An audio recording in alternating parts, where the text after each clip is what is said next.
Hi everyone, we hope you're doing well. We're hanging in there though honestly, we haven't been getting much sleep lately. Today, we want to answer a question we get a lot: how do we publish our audiobooks? First, we post most audiobooks on Patreon as paid content. They stay paid for a few months. After that, they become free to listen to on Patreon forever. A few weeks later, we post them on other places like YouTube, Facebook, and Twitter, X. Lately, things have been a bit slow in terms of new members. So we'd love your help. Please share our site with your friends or in places like Facebook groups, Twitter, X, Discord, Reddit, or novel forums. Even one share can really help us grow. Thanks so much for your support. This ending was pretty ordinary, right? It wasn't anything like you said. You actually tried to trick us. As expected of Eri. She had just finished it, and yet she didn't notice anything out of place. Even though it was a fake ending, there were many subtle clues that hinted at something being off, but this girl managed to miss all of them. Was it because my foreshadowing was too deep hidden, or is she just too oblivious? Akifumi nodded expressionlessly. Right. He then turned and headed toward the kitchen to pour himself a drink. Humphrey. Eri proudly lifted her small face, raising a tiny fist to encourage herself. Alright, tonight we're putting in the effort to reach the true ending together. Oh. Mashiro raised her tiny fist and followed Eriri's lead. Miharu, however, wore a reluctant expression. Eriri, maybe we should stop here for now? It seemed like Miharu had noticed something that Eriri hadn't. Eh? Why? Miharu thought for a moment and said, it's already so late, and we spent so much time on just the ordinary ending. Eriri immediately understood Miharu's concern and interrupted. Once we get the hang of it, it'll be much faster. Trust me, we won't take long to find the true ending. Miharu couldn't help but smile wryly. That's not what I meant. Miharu just wanted to find an excuse to get Eriri to stop, but it had turned into this situation instead. The girl couldn't help but look at Akifumi for rescue. Seeing this, Akifumi spoke up, it is actually very easy to unlock the true ending. Just? That's not what I meant. Please, stop talking.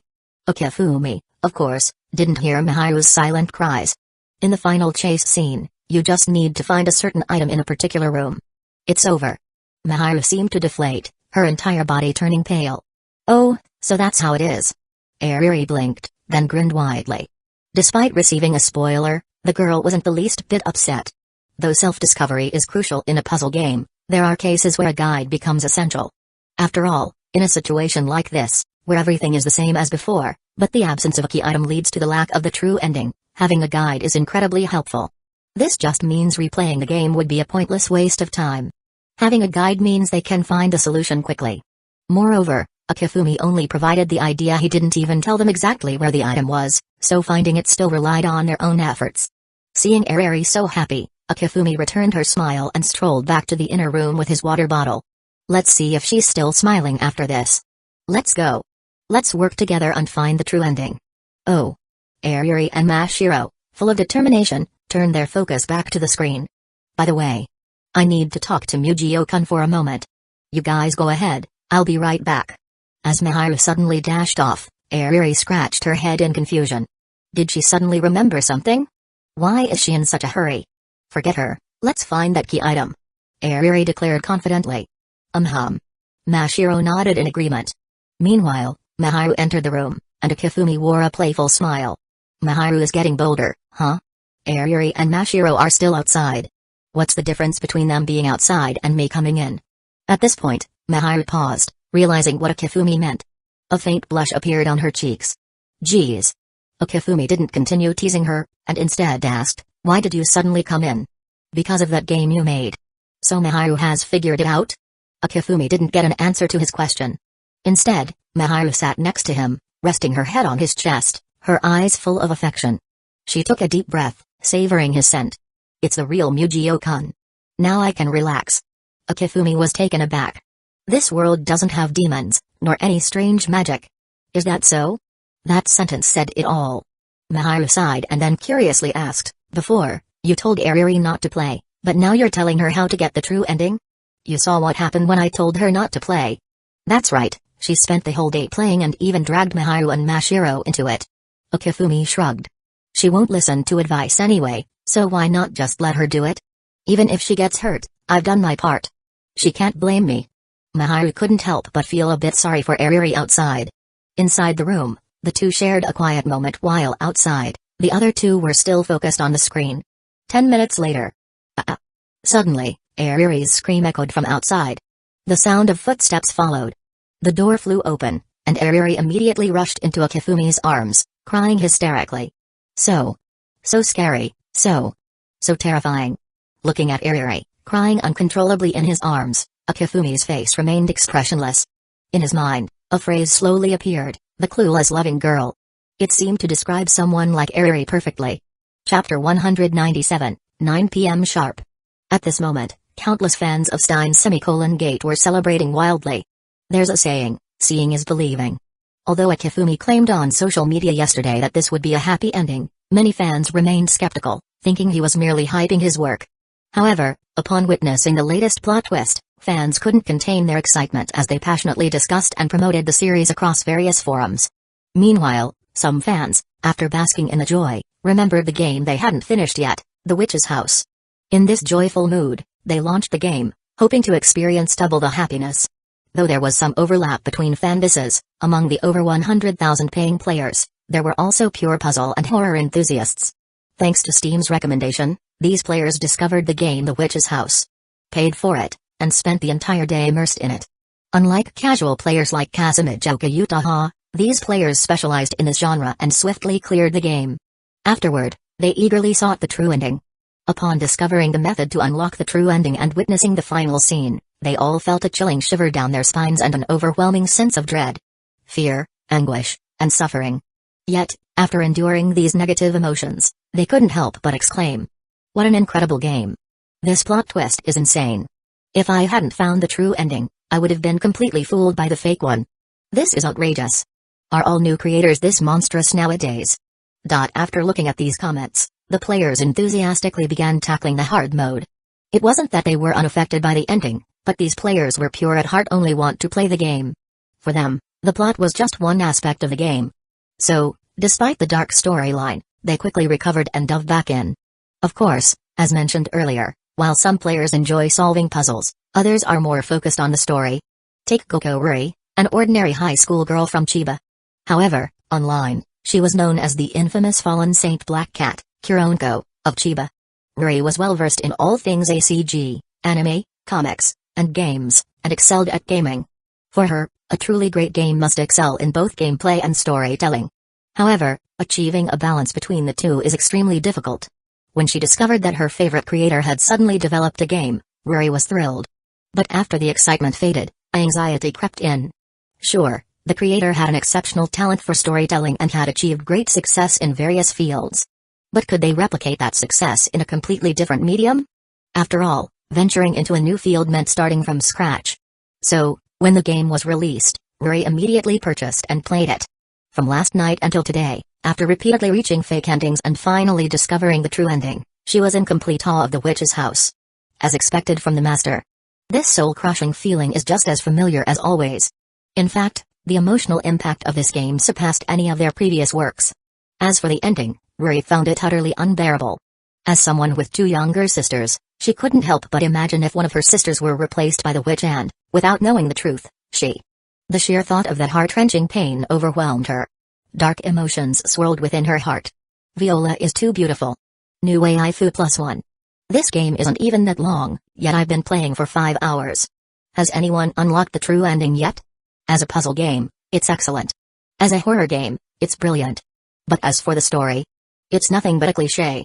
Although the creator is a newbie in the gaming world, I have to say the story fell short of expectations. Particularly when Ruri saw these shallow comments on Steam during the day, her gloomy emotions exploded.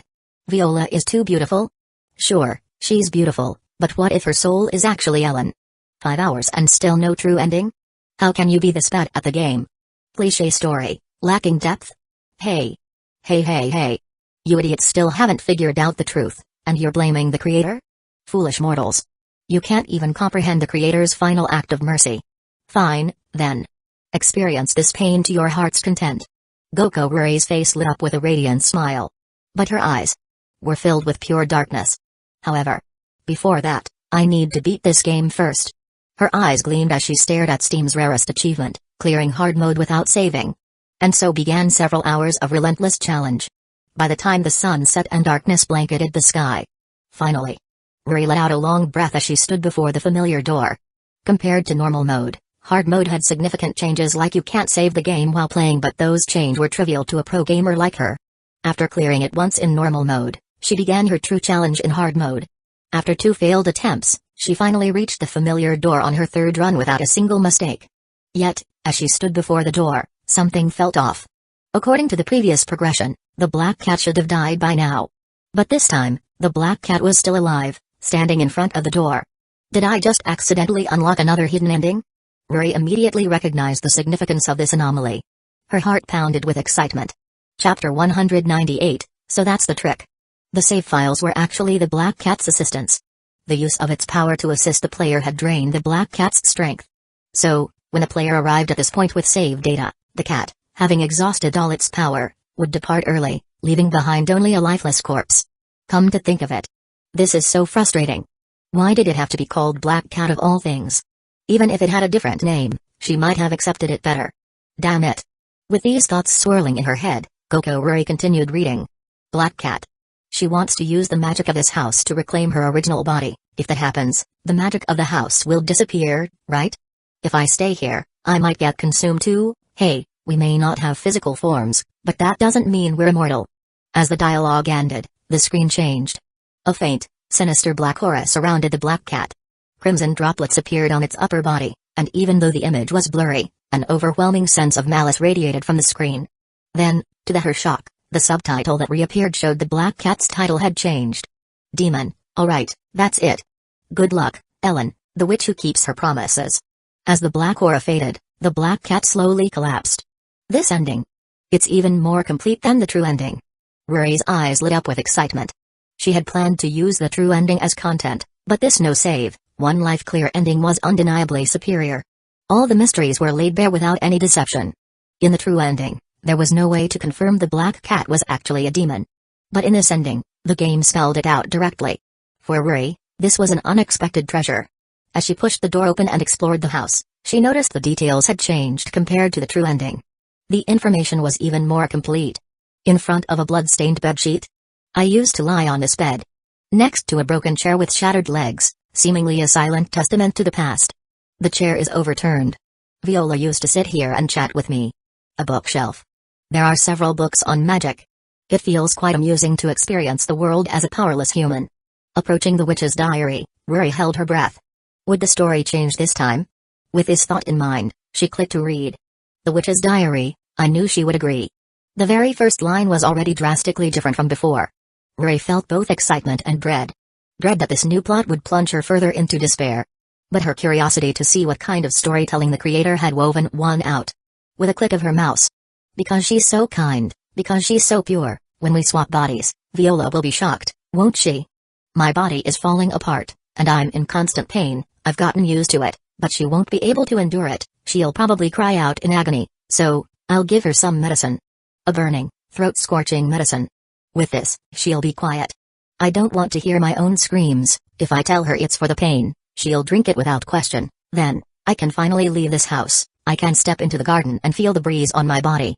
It must feel wonderful. Oh, right, before she arrives, I need to gouge out my eyes and break my legs. That way, Viola will be left to die in despair. Ah, Viola, my dear friend.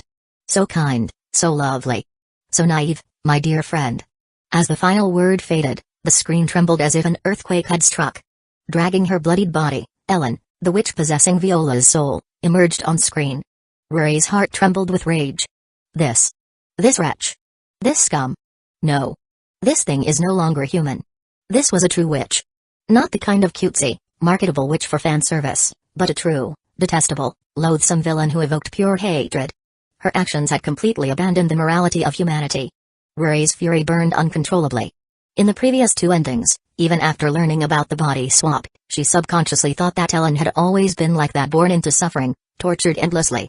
In a twisted way, she even felt satisfaction at Ellen's suffering. But this diary revealed the truth. Ellen wasn't born that way. She became this monster by her own hands. The moment the body swap magic was complete, Viola was subjected to unimaginable suffering. Such a kind and pure girl, treated so cruelly. Damn it. This is unforgivable. Why does such a monster even exist? Ruri slammed her desk in rage, her hand stinging from the impact, but she didn't care. The physical pain was nothing compared to the helpless agony welling up inside her.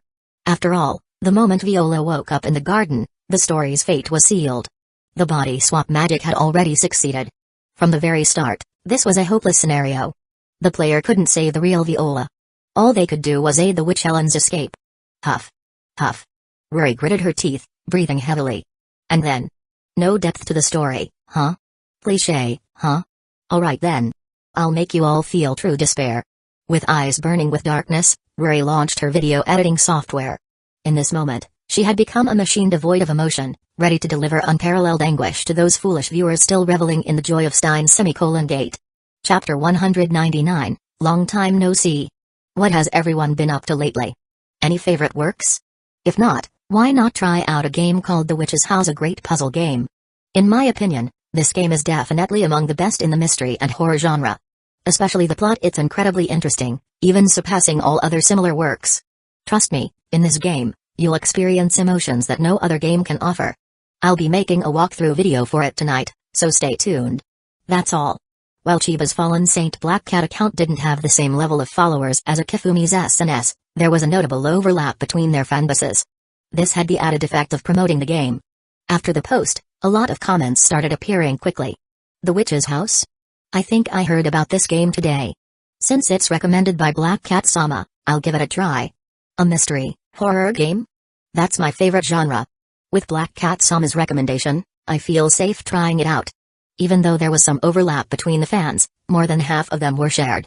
After all, Akifumi worked in so many different fields, which naturally expanded their fan base. I thought the long review of Your Lie in April was just a coincidence, but now I see it. Black Cat Sama is also a fan of Sensei. I just saw The Witch's House recommended by Sensei yesterday, and now Black Cat Sama is recommending it too. Guess I have to buy it. Isn't this the first time Sensei has made a game? Is it really as good as Black Cat Sama says? The Witch's House is definitely a solid game, but is Black Cat Sama serious about the plot being outstanding? I've cleared it multiple times, and I still don't see anything in the story that's worth praising. This is such an ordinary story, it really doesn't meet the standards I expect from the original creator. Even if it's Sensei's work, it should be viewed critically, right? Could it be that Black Cat Sama's been paid for this? The comments continued to pour in, with many expressing doubt or confusion. But then, a new post appeared. Seeing a lot of players commenting that The Witch's House doesn't have any standout story moments, and they think I'm just blindly praising it, some even suggesting I've been paid. To the last point, I'd like to ask, if Warrior of Love and Hope Sensei sees this, could you share your line ID with me? Ahem, back to the main topic. For those saying the story has no highlights, I can only say, is it a bit too soon to judge without reaching the true ending? If you're stuck, here's a hint. During the final chase, find Ellen's knife, and you'll see a completely different story. Just to avoid any argument, here's the badge I earned. Screenshot.jpg, click to view. The screenshot showed Chiba's Fallen Saint Black Cat's playtime in the Witch's House and the achievements unlocked, with the most eye-catching being the unique gold achievement. After the new post, responses began flooding in quickly.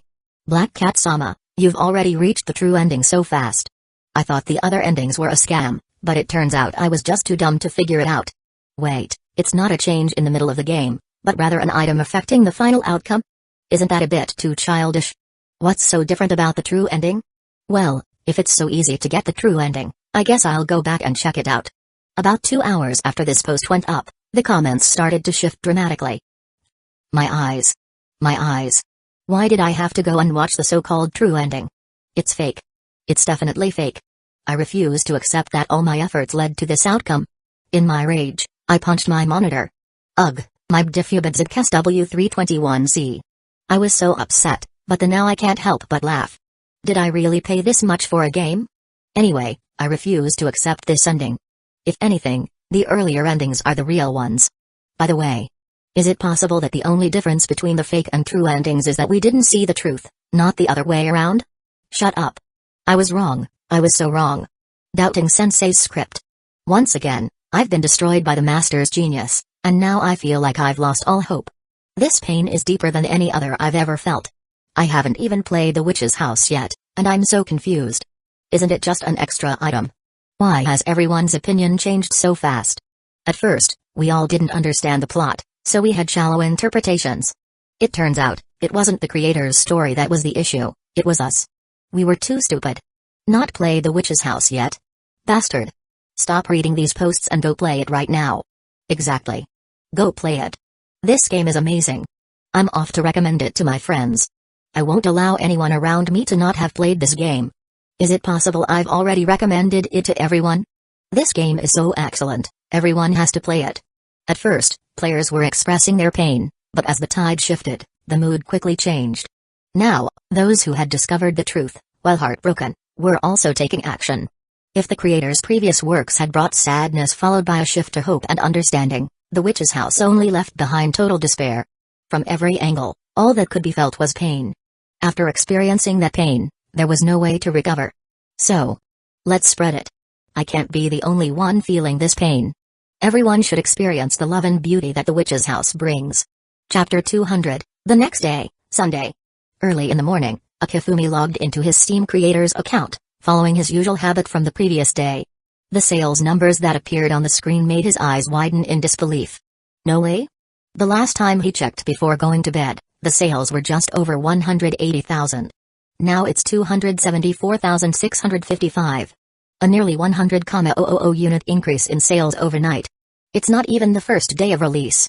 Even with a feature on the recommended page, this is way too ridiculous. What the hell happened? What exactly is going on here? The sales boost from the anime adaptation of Stein's Gate only lasted for a short while after the airing. By 11 p.m., the sales had already stabilized. Yet, in less than 10 hours. That means nearly 10,000 units per hour? Even on a Friday release day, such numbers were unheard of. So, what exactly happened during these 10 hours? With this thought, he instinctively opened the game's reviews section. An amazing game. I was in tears after finishing the ending. A classmate recommended this to me. After playing, I realized how incredible it is. I'll definitely thank him properly when I see him on Monday. The gameplay and storyline are irreplaceable masterpieces. From this game, I felt the indescribable essence of love and hope. This is the best horror and puzzle-solving game I've ever played. Even without considering the genre, this is an absolute masterpiece. The must-play game of the year. Huh? At a glance, the reviews section was filled with nothing but praise. The overwhelming positivity stood out like a beacon. Even players who had previously left one-star reviews had edited their comments and ratings. The harmony and praise were so surreal that Akifumi almost thought he was witnessing a review bombing. But that was impossible. On Steam, players can only leave reviews after playing for more than 2 hours. That means every review was genuine. If he had actually paid for fake reviews, he wouldn't even break even. Then what exactly is going on here? Before going to bed, the reviews were still mixed. How did the comments section completely flip overnight? Instinctively, he refreshed the page. Akifumi's eyes narrowed. Damn it. You bitch. How the hell did you feel love and hope from such a despair-filled story? Isn't it nothing but despair? Just thinking about the plot makes my brain tremble. What kind of twisted story is this? Is the developer even human? The sheer despair and resentment in the comment could be felt through the screen. But what caught Akifumi's attention was the reply below it. Yo.who. Nice. Another newbie trapped. Keep up the good work, guys. Feeling hopeless, huh? Feeling miserable, huh? Just imagine how much better you'd feel if someone shared that pain with you. I'm feeling absolutely euphoric right now. See all those positive reviews? That's our will. You got that? When Akifumi refreshed the page again, the original comment had mysteriously disappeared, replaced by a new one. This is the best game I've played this year. Tsk. Akifumi clicked his tongue and then smirked. These guys are really something else. He couldn't deny it. Their strategy was working perfectly. After all, the glaring sales figures on the creator's dashboard don't lie. To the players who were eagerly pulling others into the pit, Akifumi only had 3 words to say. Keep it up. While the players were enjoying the twisted satisfaction of dragging others into despair, Akifumi was not only having fun but also raking in the profits. Humming a cheerful tune, Akifumi walked out of his room. Mujio-kun seems to be in a great mood today. Miharu said curiously. The game is selling like crazy. Miharu tilted her head. But when your manga sold well, you weren't this happy. It's different this time. Akifumi didn't bother explaining further. At least with his manga, he showed some restraint. But with The Witch's House, he went all out. He wouldn't be surprised if some players rage quit and unfollowed him. Now that the players were experiencing both pain and the satisfaction of sharing that pain, there was no need to worry about losing fans. Why wouldn't he be happy? Seeing his smug grin, Mahira simply smiled and changed the topic. Come have breakfast after you wash up. The morning passed in a flash. Looking at the sales that had already surpassed 300,000, Akifumi let out a sigh despite his joy. Even with this many players, no one has unlocked all the endings yet? Judging from the players' reactions, the true ending had already been discovered. Someone even managed to complete the no-save, one life clear. But there was still one final achievement left, the hidden, special ending. Staring at the achievement on the dashboard, Akifumi sighed at the Ellen's diary displayed before him. How am I supposed to give you guys this final gift? At that moment, the dimmed achievement icon suddenly lit up. Huh? All endings unlocked? Akifumi blinked in surprise before grinning. Without hesitation, he logged into his account and posted an update. Congratulations on unlocking all endings of the Witch's House. As promised, here's your reward. Link, XXXX, click to access. A full volume of light novel content couldn't fit in a simple post. Akifumi had even built a dedicated platform just to upload Ellen's diary. Thinking about it. Going through all this trouble just to deliver a reward. I really am such a good person. Good thing the fans couldn't hear him. Otherwise, they'd be gritting their teeth and cursing through clenched jaws. Fuck you, and thank you so much. Chapter 201. You heartless bastard. Damn it. How do you have the audacity to post this? Hacker. Where's a hacker? I'll pay 100,000 yen to track down this scumbag's address. You damn traitor. Do you know how I spent last night? I was basking in the sweetness of the latest episode of Steins Gate, only to be plunged into despair after playing your cursed game. I still haven't recovered from the emotional damage. 3 endings. 3 endings and not a single happy one. The more I play, the more depressed I get. I can't even eat because of this damn game. Akifumi-sensei, tell me honestly, are you going through some life crisis to create such a soul-crushing game? Don't click that link. We all know this so-called gift will only deepen our despair. That's right. I'm definitely not clicking it. Come on, who would be dumb enough to fall for such an obvious trap? Despite the cries of resistance flooding the comments, curiosity is a powerful force. One glance. Just one more look. And suddenly, their hand moves on its own. Damn it. It's not like I want to see what's in that link. My hand just won't listen to me. Watching the view count on the site skyrocket to 5 digits within moments, Akifumi couldn't help but grin. Please.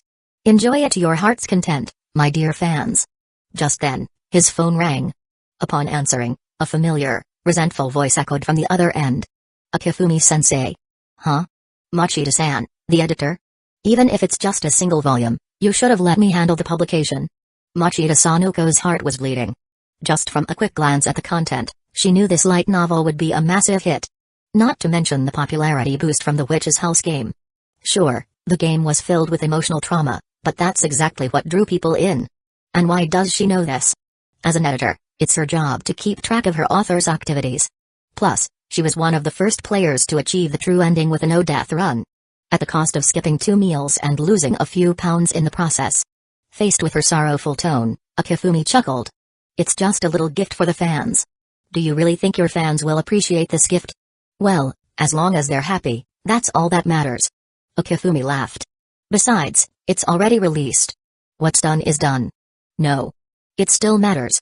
Machida insisted. Next time, please let me handle it. Next time, huh? Akifumi thought for a moment and nodded. Sure. It was just an empty promise anyway. Who knows when he'd write another light novel as a gift again. By the way, Akifumi-sensei. There's some good news related to your work. Good news? Well, it's not finalized yet, and due to confidentiality agreements, I can't reveal it right now. So, this is her revenge for not letting her handle the novel, huh? But for Machida Sanoko to call it good news. It must be something big. Is it an anime adaptation? Akifumi asked casually. Sensei, for you, anime adaptations are just a matter of time. That doesn't count as good news. Machida chuckled. Anyway, just wait and look forward to it. After hanging up, Akifumi clicked his tongue. TCH, women and their grudges. Laugh all you want now. Once you finish reading Ellen's diary, let's see if you're still smiling. Akifumi hummed a tune and returned to his work, ignoring the chaos brewing online.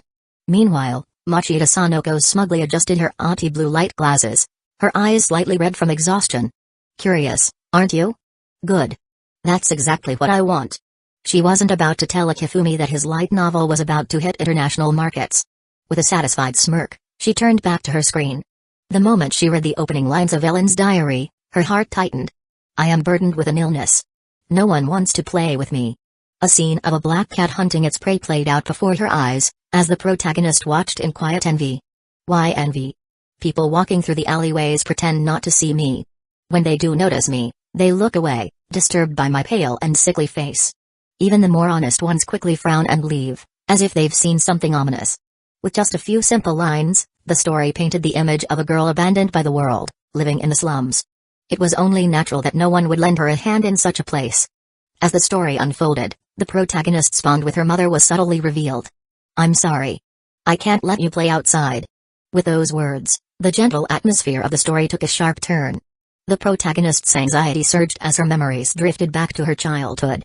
She vividly recalled the rough, calloused hands of her mother, a sight that filled her with inexplicable fear. Why are her hands so rough? She already knew the answer. Her mother's hands were worn not only from work but from taking care of her. If she continued to be a burden, one day, her mother would abandon her. Because only those with the luxury to do so can afford to be kind. Once that luxury is gone, kindness becomes an illusion. That day would come eventually. And the girl knew it. At that moment, Machida's heart ached for the protagonist. She tightened her grip on her glasses and braced herself for the emotional roller coaster that awaited her. Chapter 202, Damn it. No matter how you look at it, this is just wrong. Staring at the words before her, Machida Sanoko clenched her fists tightly. There was no title, and so far, no mention of a protagonist's name. But the descriptions of their appearance, the details woven into every sentence, it wasn't hard to figure out who the diary was about. Ellen. The witch. The ruthless woman who tormented Viola, fueling their rage and hatred. The evil being they despised. This diary told her story. The story of Ellen before she became a witch.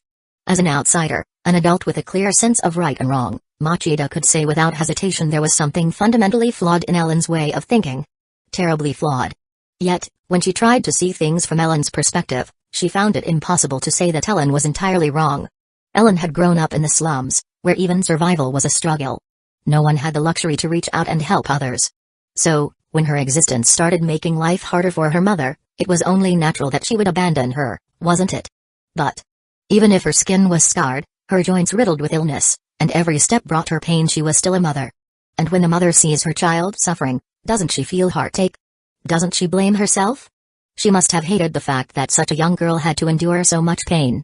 She must have resented herself for being powerless, unable to afford a doctor, unable to ease her daughter's suffering in any way other than through small, insignificant gestures. But as a reader, Machida understood this. The mother in the diary, however, had no way of knowing what terrifying thoughts were forming in her daughter's mind. So when the girl suddenly stopped going outside, the mother simply assumed her daughter's condition had worsened, that she was in too much pain to play like before. And as a result, she only showered her daughter with even more love and attention. But for the 7-year-old girl, this wasn't warmth. It was a prison of her own making. My mother. My mother love. I love my mother deeply, just as she loves me. To me, being abandoned by her is no different from death. Because she is the only one who loves me. If my mother doesn't smile, I can't smile either. If my mother doesn't love me, I can't breathe. Like a drowning person desperately clinging to anything within reach, I held on to my mother with everything I had. Reading this passage, Machida's thoughts drifted back to the witch from the game. There had been a particular scene where the words read, "My parents didn't love me. So I killed them." Comparing that moment to this diary, the connection was painfully clear. The overwhelming desire for love, the desperate need for acceptance. It had all led to the tragedy that would unfold. But when did things take a turn for the worse? The answer soon surfaced in Machida Sanoko's mind. The girl's father had his wages cut again. And the frustration he never dared to express outside the home. He took it out on the two people closest to him. Ellen. And Ellen's mother. His harsh words, his violent outbursts, his reckless destruction of household objects, all of it kept the two on edge. Then came the night when he roughly grabbed his wife's hand, tearing her away from Ellen. Their fingers, once intertwined, were forcibly separated. He dragged her into the only private room in the house and slammed the door shut. The sound of the lock clicking into place echoed through the air, leaving Ellen alone outside. From behind the wall, there were loud bangs. The sounds gradually softened. And then only whispers. A familiar scene. Her parents always had their private conversations where she couldn't see. Bang. Machida slammed her palm against the table, her voice trembling with rage. That bastard. As if working tirelessly just to keep her daughter alive wasn't hard enough, as if enduring all this suffering wasn't enough, she still had to deal with that man's violence. From the context, it was obvious what had happened in that room. It was clear he had raised his hand against the very woman who bore everything for her child. But what pained Machida the most was that while this mother suffered for her daughter, that very daughter couldn't understand her pain. Instead, the girl believed her mother was keeping secrets from her, that she was an outsider in her own family, excluded and left in the dark. Was it Ellen's fault for misunderstanding? No. And that was what made it so agonizing. Machida was furious. She was heartbroken, but she was powerless to change anything. She could only watch as the inevitable tragedy took shape before her eyes. Misunderstanding after misunderstanding piled up, and Ellen's sadness and pain deepened. She began to feel like a lifeless doll, while her mother remained real, warm, and alive. And from this contrast, hatred was born. It all seemed so natural, so inevitable, as described in the diary's words. Then came another turning point. The death of the black cat in the alley. And with that, the story began moving inexorably toward tragedy. Her mother never came home again. Machida froze. What? The woman who was supposed to love and protect Ellen was really gone? So Ellen's fears weren't baseless. She hadn't been paranoid. The one who had been naive was her. She had never stood in Ellen's shoes. She had never truly grasped the weight of her fear. Biting her lip, Machida forced herself to keep reading. A man she didn't recognize started visiting the house. Her father would take something from him in exchange for money, and soon, a strange, sweet scent began lingering in the air. This lined up perfectly with a certain scene from the game. The one inside the prison cell. That something was unmistakable. Left alone with no one to care for her, the girl bandaged her wounds by herself, clinging to the hope that her mother would return and apologize one day. But on a certain night, she finally received an answer. "I'm sorry. You have to get along with your father." That was all. And with those words the last thread holding the girl together snapped. The scene from the game unfolded in even greater detail before Machida's eyes. The suffocating sorrow. The deep, inescapable despair. She felt an unbearable weight in her chest. But for whom did she grieve? For Ellen, the child who so desperately longed for love? For her mother, the woman who had suffered so much misfortune? Or for her father, the man who had given up on himself? Machida didn't know. But there was one thing she was sure of: by the time the story reached this point, she could no longer see Ellen as just a villain. Chapter 203, Machida Sanoko let out a complicated sigh as she read through the tragic story laid out in words. The Ellen depicted in the game's background was undeniably loathsome, someone to be hated and despised. Her actions had long since crossed the boundary of humanity. But after reading this diary, Machida suddenly had a realization: was it truly Ellen's fault that she had become the monster in the game? The answer was clear: no, it wasn't. Born into misfortune, she had to shackle her true nature, suppressing herself in order to win her mother's love. She tried to be obedient, mature, everything a good child should be. Yet, even then, a small mistake was enough for her to lose her mother's affection entirely. She was abandoned, discarded without a second thought. And the man she called her father?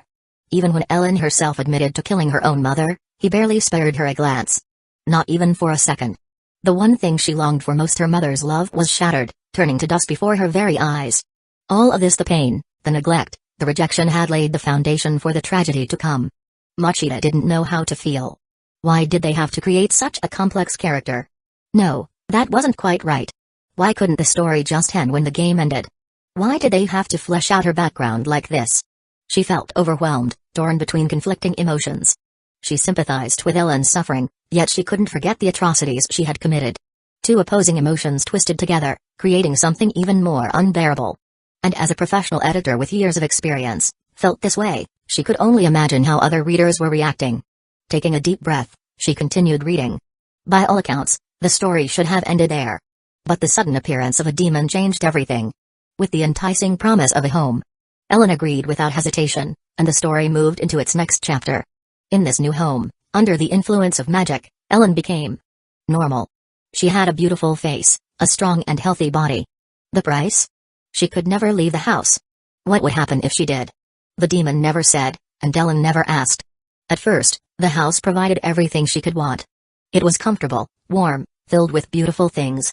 But one thing was missing: people. The house was maintained by creatures born from magic, but Ellen, as a human, felt a deep loneliness. After all, humans are social beings. Cut off from the world for too long, isolation had a way of driving people mad. I want a friend.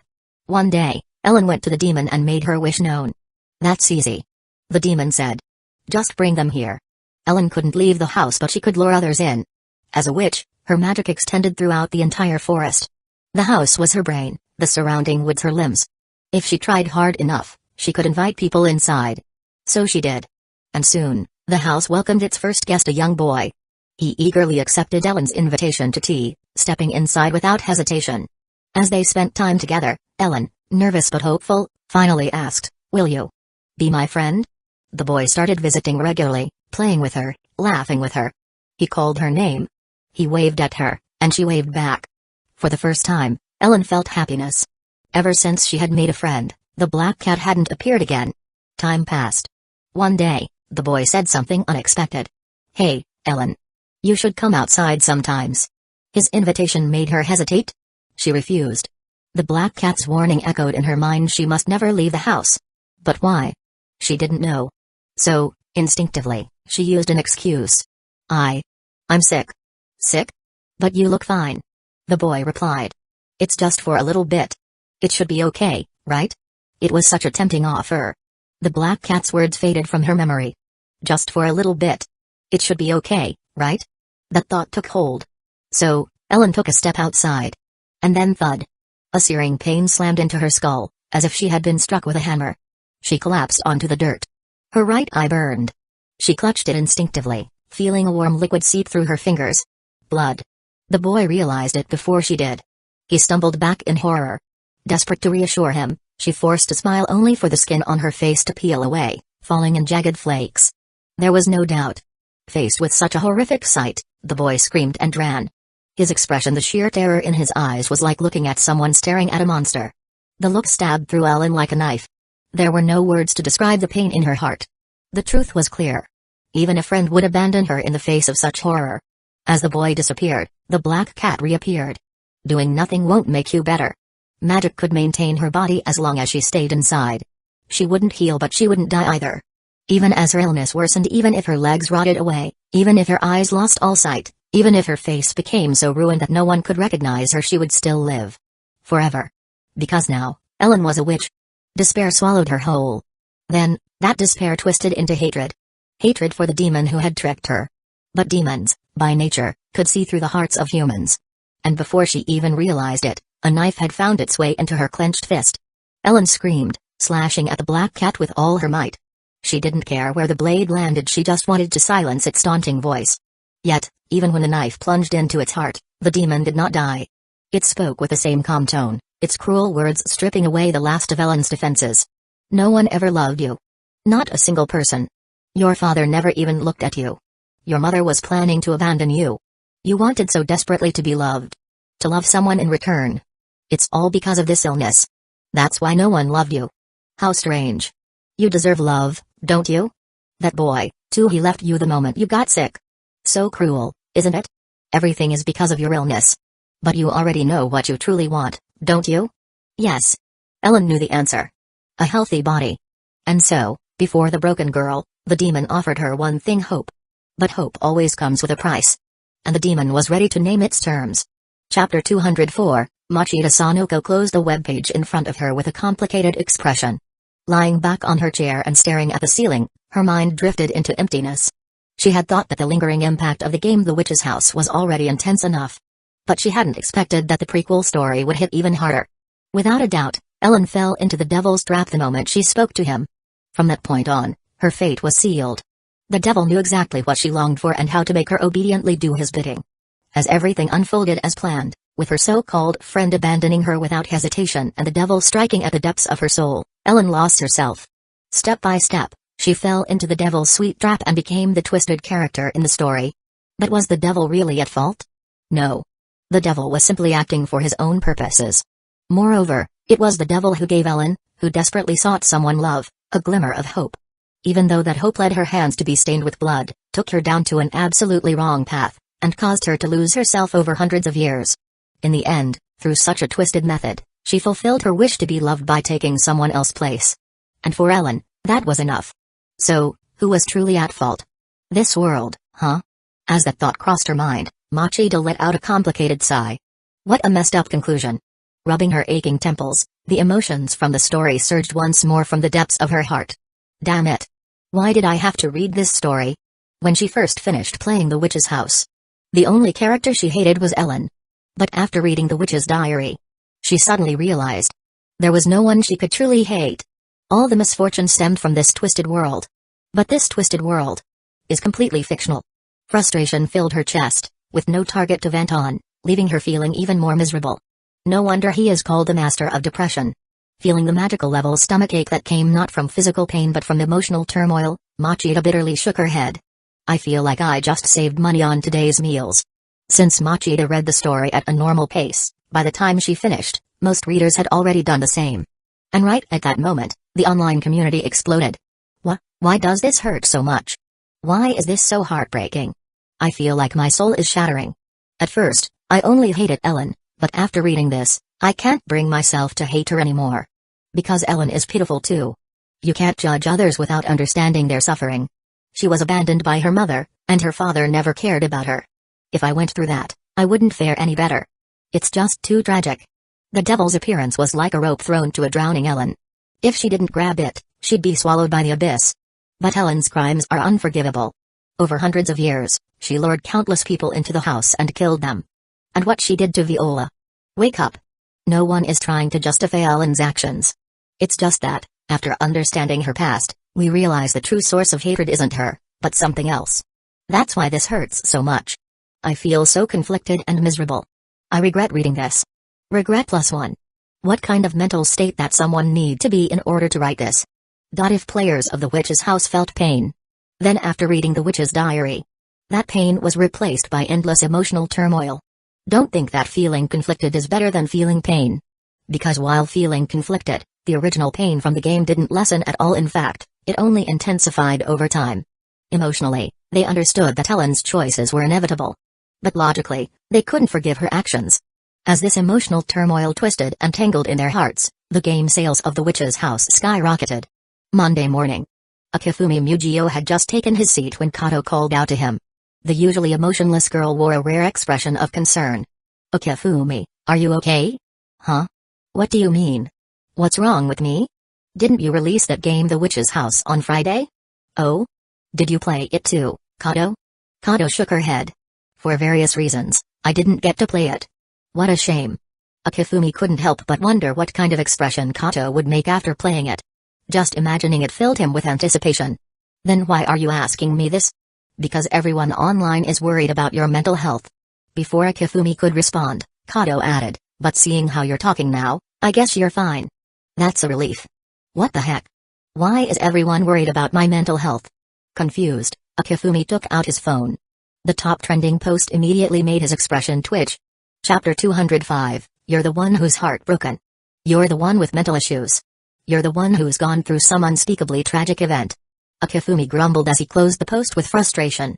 Taking a deep breath, he forced a smile and turned to Kato. Kato, give me a moment.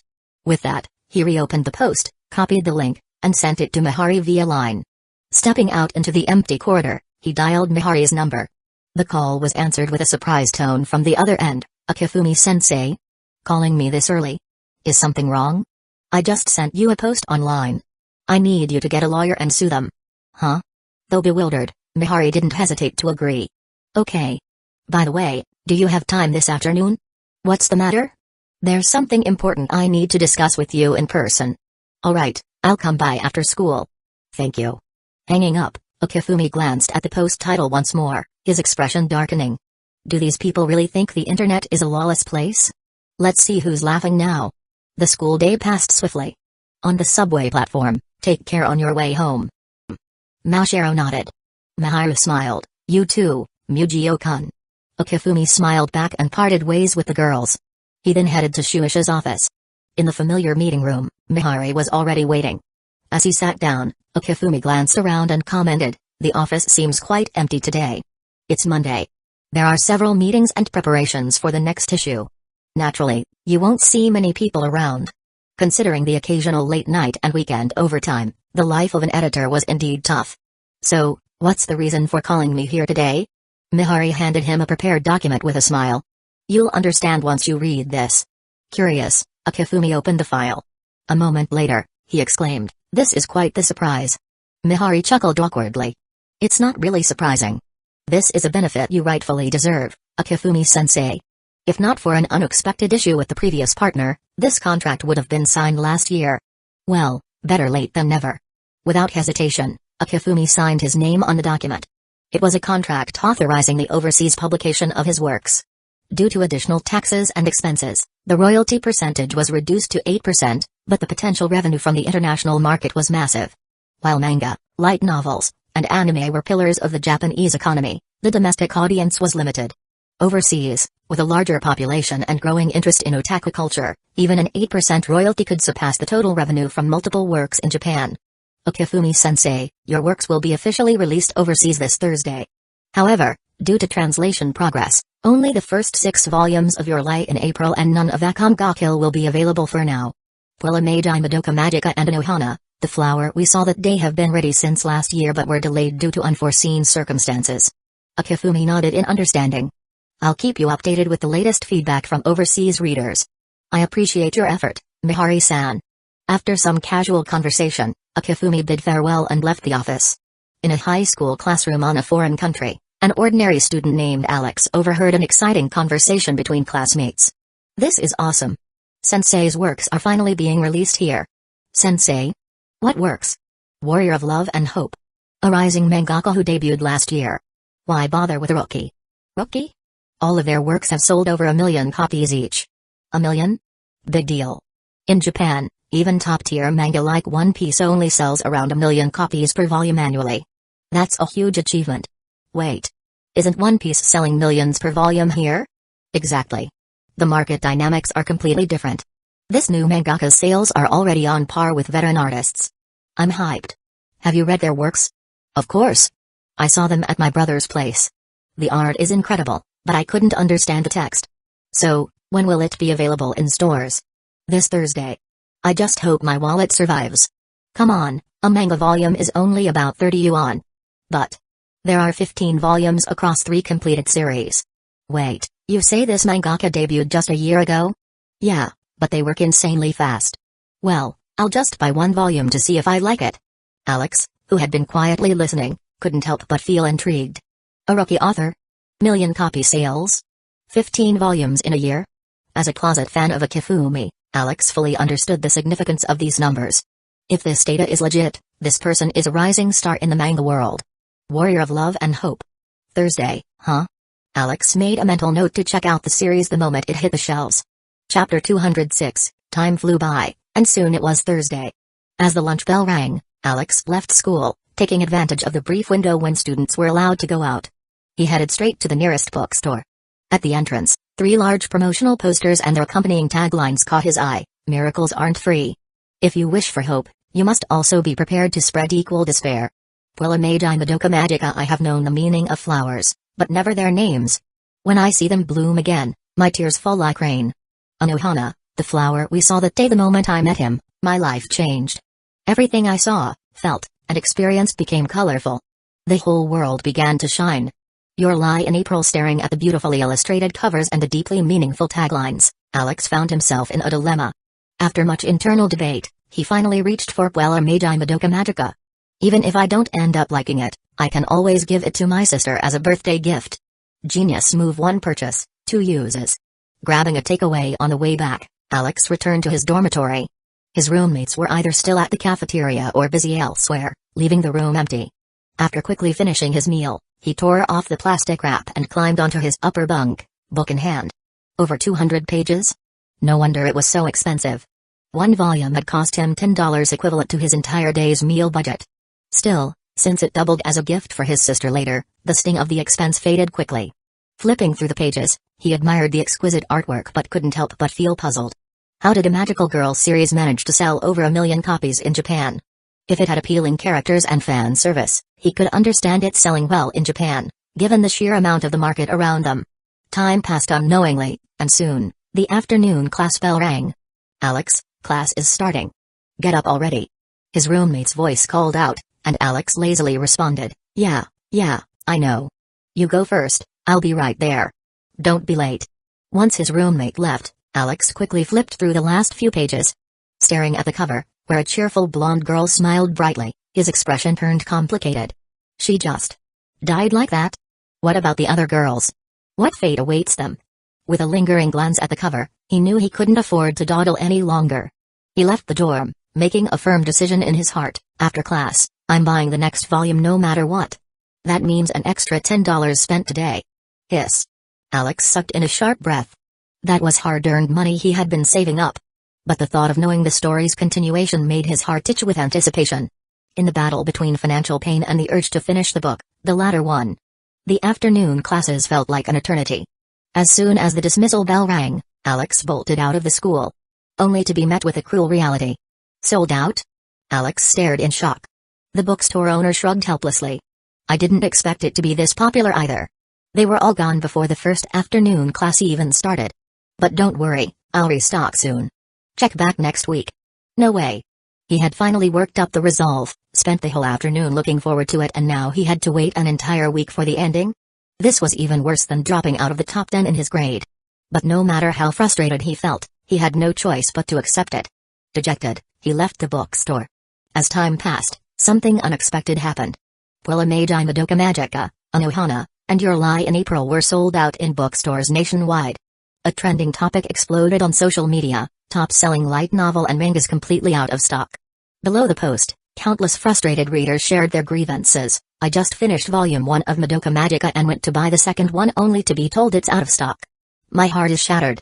That's exactly how I felt when I couldn't find the next volume of Anohana. You guys are lucky. At least your series will be restocked next week. I just finished volume 6 of Your Lie in April, and who knows when the remaining 5 will even be released. These bookstores are ridiculous. Why stock so little of such good titles? Don't they want to make money? Glad I bought the whole set. My weekend is booked. As someone who already read the raw versions, let me warn you, if you've only finished volume 1, do yourself a favor, don't read the next volume. Trust me. Nonsense. The later volumes are where the real masterpiece begins. If you don't read the next volume, you're missing out on the essence of all 3 series. If you love this mangaka's work, check out The Witch's House on Steam. It's his latest project. Wait. Are you serious? Damn, even Satan would bow to you for this recommendation. Isn't Steam a gaming platform? What does it have to do with this manga author? Some of you might not know this, but the creator, Warrior of Love and Hope, originally debuted as a manga artist. However, his works span multiple fields, from light novels to anime screenwriting and even indie game development. The Witch's House was his first ever game, and it's fantastic. Yeah, fantastic. I only played for 5 hours. I played for 7. You guys are monsters. At the same time, the online fan communities for these 3 series exploded. Originally small, each fan forum quickly surged past 100,000 members, with no signs of stopping. Short video platforms like TikTok and YouTube were flooded with clips analyzing and celebrating the stories. With such widespread attention, the sales numbers skyrocketed. Even The Witch's House, which had stagnated in popularity, saw a massive resurgence in sales thanks to organic fan hype. These works had officially broken into a new market and experienced a second wave of explosive popularity. And with it, the name Warrior of Love and Hope became widely known. Chapter 207. It's not that I lack vocabulary, it's just that there's no better way to express my shock than saying holy crap. The first time I read it, I didn't think much, I was too busy crying. But after watching an analysis and rereading it, I realized just how incredible this manga truly is. When Madoka made her wish, I got chills all over. I can only say that this plot twist is absolutely stunning, completely beyond my expectations. A masterpiece, without a doubt. I heard the anime is even more legendary, but unfortunately, it hasn't aired here yet. Wait, there's an anime? Hurry up and bring it over. Besides that, I think this is also a story about mutual salvation. Sayaka could save Kamaju's hand but not her own heart. Kyoko could save her family's livelihood but not the understanding and trust between father and daughter. Mommy could save her own life but could never escape the fate dictated by the system. Hamura couldn't save Madoka, nor could she save herself. And in the end, Madoka had to sacrifice herself to redeem all magical girls. We have a philosopher in the comments. Now that you put it that way, it really makes sense. I regret skipping over this manga just because of its title. I'm shedding tears of remorse. That's nothing. I only managed to buy the first volume of Madoka Magica. My suffering is on another level. I feel you. I didn't get the second volume of Anohana, either. Looking at my Your Lie in April collection, which only has volumes 1 to 6, I feel exhausted. Just end me already. This long review, posted by a popular content creator with millions of followers, quickly became one of the most viral posts in recent days. The analysis might not have used professional literary terms, and it didn't cover every aspect of Madoka Magica, but its simple and heartfelt words resonated with countless fans. Clearly, the creator understood this appeal, deliberately choosing straightforward, emotional language to communicate their thoughts. After all, as a major influencer, they could easily have crafted any kind of complex critique with the help of their team. Beyond this, many comments asked for similar deep dives into Anohana and Your Lie in April. Due to the overwhelming demand, the creator responded, "I'll work on reviews for Anohana and Your Lie in April as soon as possible. That said, in my heart, these two works don't quite reach the level of Madoka Magica. It's not that they aren't excellent, they absolutely are, but in a direct comparison, Madoka is just in a league of its own. Of course, I love these two stories as well. I also hope that the later volumes of Your Lie in April get released soon and that we can finally get the rights to Stein's Gate. Oh, and one last thing, The Witch's House is an absolute masterpiece. Everyone, go buy it now." The first part of the response was fine, but that last sentence. Let's just hope that after experiencing The Witch's House, this creator doesn't get hunted down by their fans for recommending the biggest trap on the internet. Time passed quickly, and soon it was Saturday. Akifumi had no idea how much of an impact his works were having overseas. Mainly because he was too preoccupied with his new project, a massive story that required his full focus. Over breakfast, Mahiru curiously asked, "I heard your works have been released overseas. Do you know how they're doing?" "My editor hasn't updated me yet, but I assume everything's fine." In his past life, these series had left a significant mark on pop culture. Akifumi was confident they wouldn't have any trouble adapting to this new world. Besides, their sales tracking system is complex, so I doubt we'll get detailed numbers anytime soon. "I see." Mahiru nodded, a little disappointed, but then quickly smiled again. "Mujio-kun's works are amazing. I'm sure they're doing great." Mashiro, her mouth stuffed with bamkuchen, nodded seriously, resembling a little squirrel hoarding food. Akifumi accepted their praise without hesitation. Of course. After breakfast, he returned to his room to work as usual. But before diving into writing, he decided to check his creator dashboard on the Steam platform. It had been a week since he last checked his game sales. "Last time I looked, the sales had already slowed down," he recalled. Daily sales had dropped to around 2,000 copies, indicating that the player base had mostly stabilized. At that point, the total sales were approaching 1.328 million copies. "I wonder if it'll hit 1.35 million? As these thoughts crossed his mind, the page refreshed. Then his eyes widened. Wait. How much? He quickly counted the digits. The number of figures hadn't changed, it was still in the millions. But the first digit had. The first number is a 3. The total sales now stood at 3.21 million copies. Wait a second. Each copy sold for 1,400 yen, with him taking a 70% cut. That meant, before taxes, he had just earned 3.13 billion yen. Hissing through his teeth, Akifumi felt a chill run down his spine. Even with his bank account already boasting countless zeros, this number was ridiculous. It wasn't that he wasn't used to big figures, it was just that he had never imagined this little indie game, created mostly for fun, would generate such an absurd amount of money. Oh, crap. An unexpected thought struck him. I suddenly feel like slacking off. Leaning back in his chair with a dumb grin, he scrolled through his sales data to pinpoint the reason for this insane boost. As expected, nearly 99% of the extra 2 million sales had come from overseas. Refreshing the page, he saw the sales counter jump by several hundred more copies. Their purchasing power is on a completely different level. He muttered in awe. Now, an unfamiliar feeling crept up inside him, anticipation. If The Witch's House, which had zero official marketing, could sell this well, then how much could his other works achieve with a full-scale publisher-backed campaign? For the first time, Akifumi, who was usually indifferent to sales figures, felt genuine excitement. Feeling reinvigorated, he dived back into working on his new project Clannad. Time flew by, and soon, night fell. And at precisely 8:00 p.m. that evening, the final episode of Stein's Gate was about to air. Chapter 208, First. Final episode. Celebrating with Flowers. LPSY Congru. Damn it. How did a 6-month series end in just 3 months? It's not enough. Well, even in anime form, sensei efficiency remains as terrifying as ever. The last attempt in episode 23, after Suzua's persuasion, Okabe found the courage to return to that fateful date to save Kurasu. However, as expected, he failed. With despair threatening to consume him, Okabe teetered on the edge of collapse. Unlike before, There were no infinite do-overs, no more trial and error. He had only one last chance, one final fuel source to travel back in time. Even worse, the unbearable truth loomed over him: he had killed Makai's Kurisu with his own hands. As his will crumbled, memories of his painful struggle to save Mayuri flooded his mind. No matter what he did, no matter how many times he tried, the convergence of worldlings always led to the same outcome: Makai's Kurisu's death.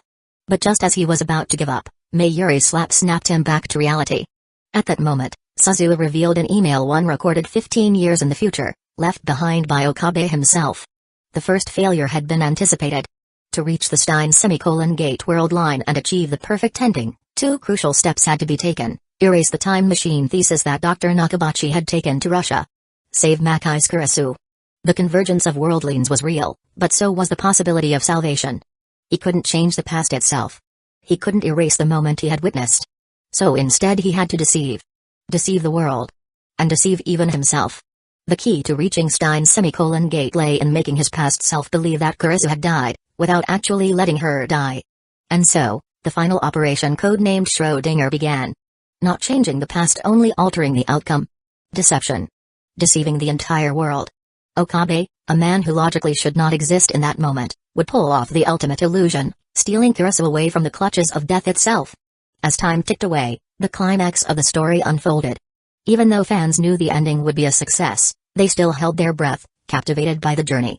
When Okabe's carefully laid out plan encountered an unexpected flaw, the fake blood had congealed, the viewers collectively tensed up. What now?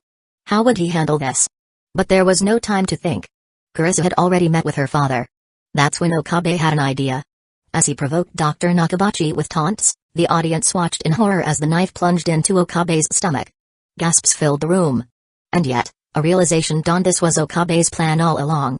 With Nakabachi fleeing in fear, Kurisu grabbed her phone to call an ambulance. Okabe, seizing the moment, knocked her unconscious with a stun gun. Yet it wasn't enough. The blood spilled was insufficient to recreate the scene he had once witnessed.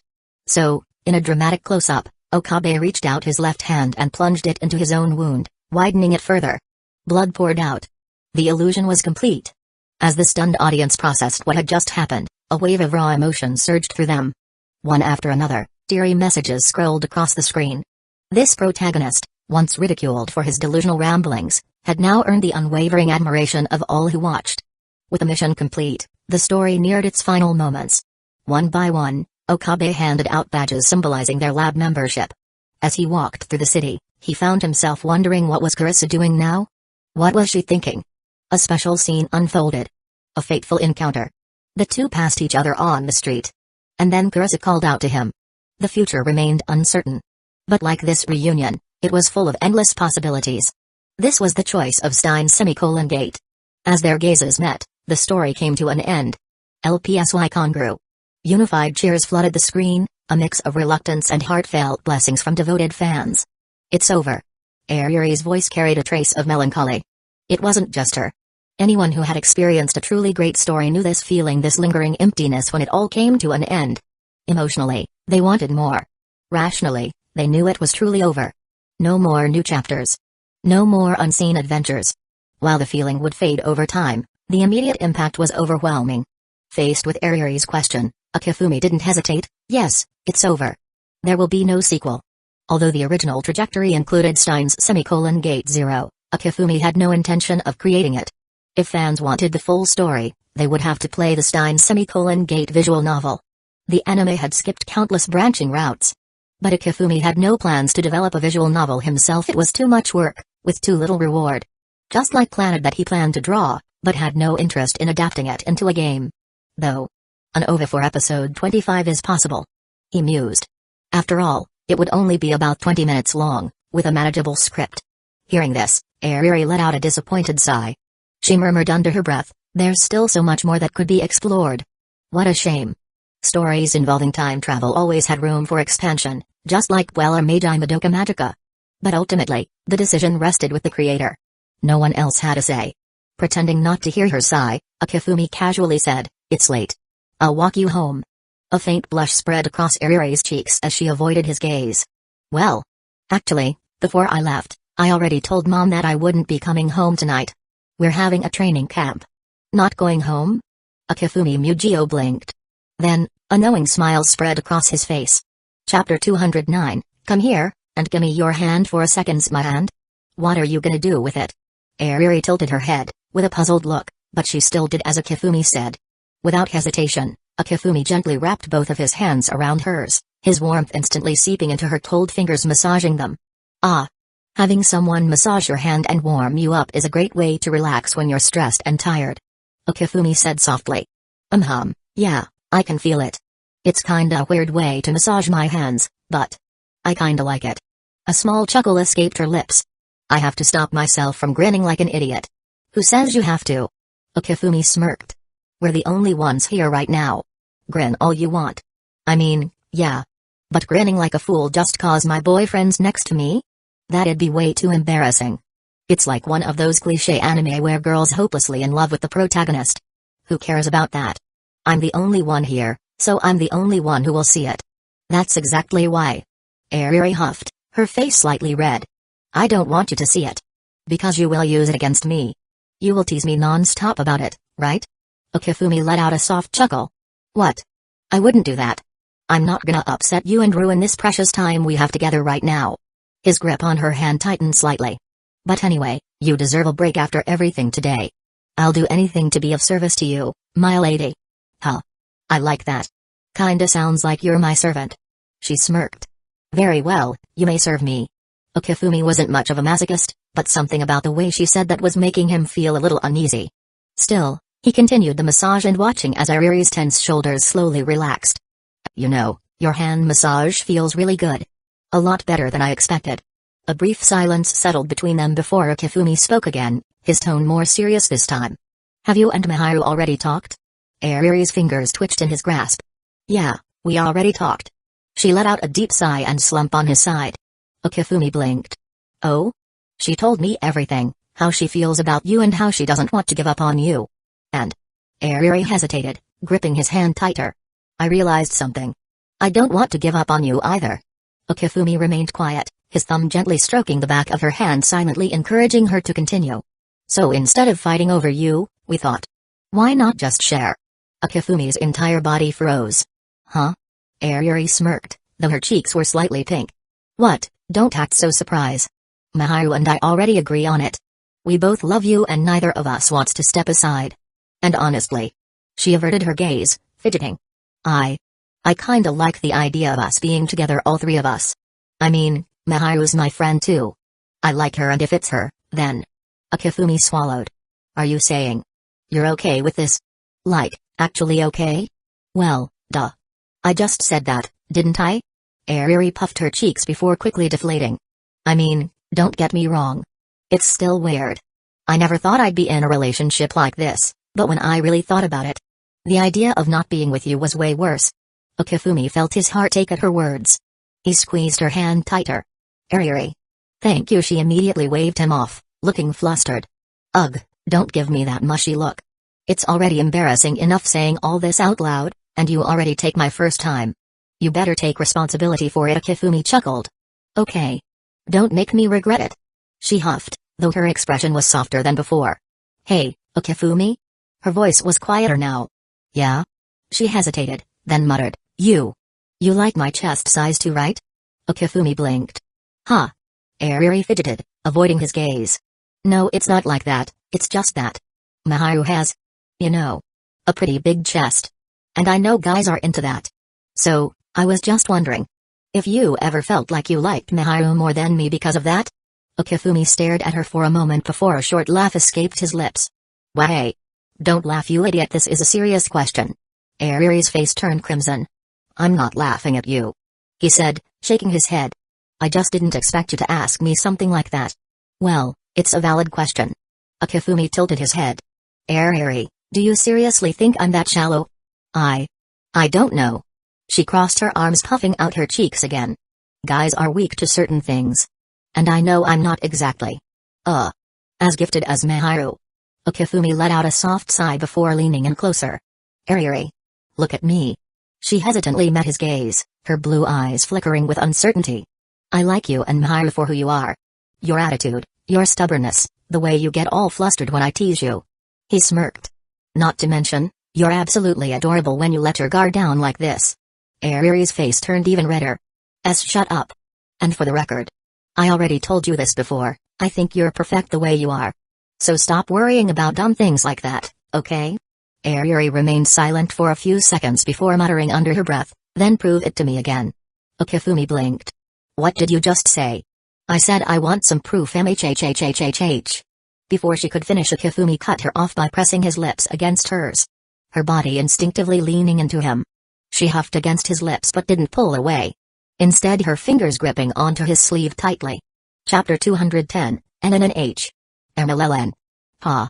Their lips parted for a moment. How was that? Proof enough for you? Okifumi asked. Why yes, but still. Ariri fidgeted as she pulled the hem of her clothes. Her cheeks flushed a deep crimson. She looked really cute when she was flustered like this. Overcome by her cuteness, Okifumi pulled her into a tight embrace, his arms wrapping around her slender frame. Ah! She gasped softly, her body tensing for a moment before melting into his warmth. I love it when you get all shy like this.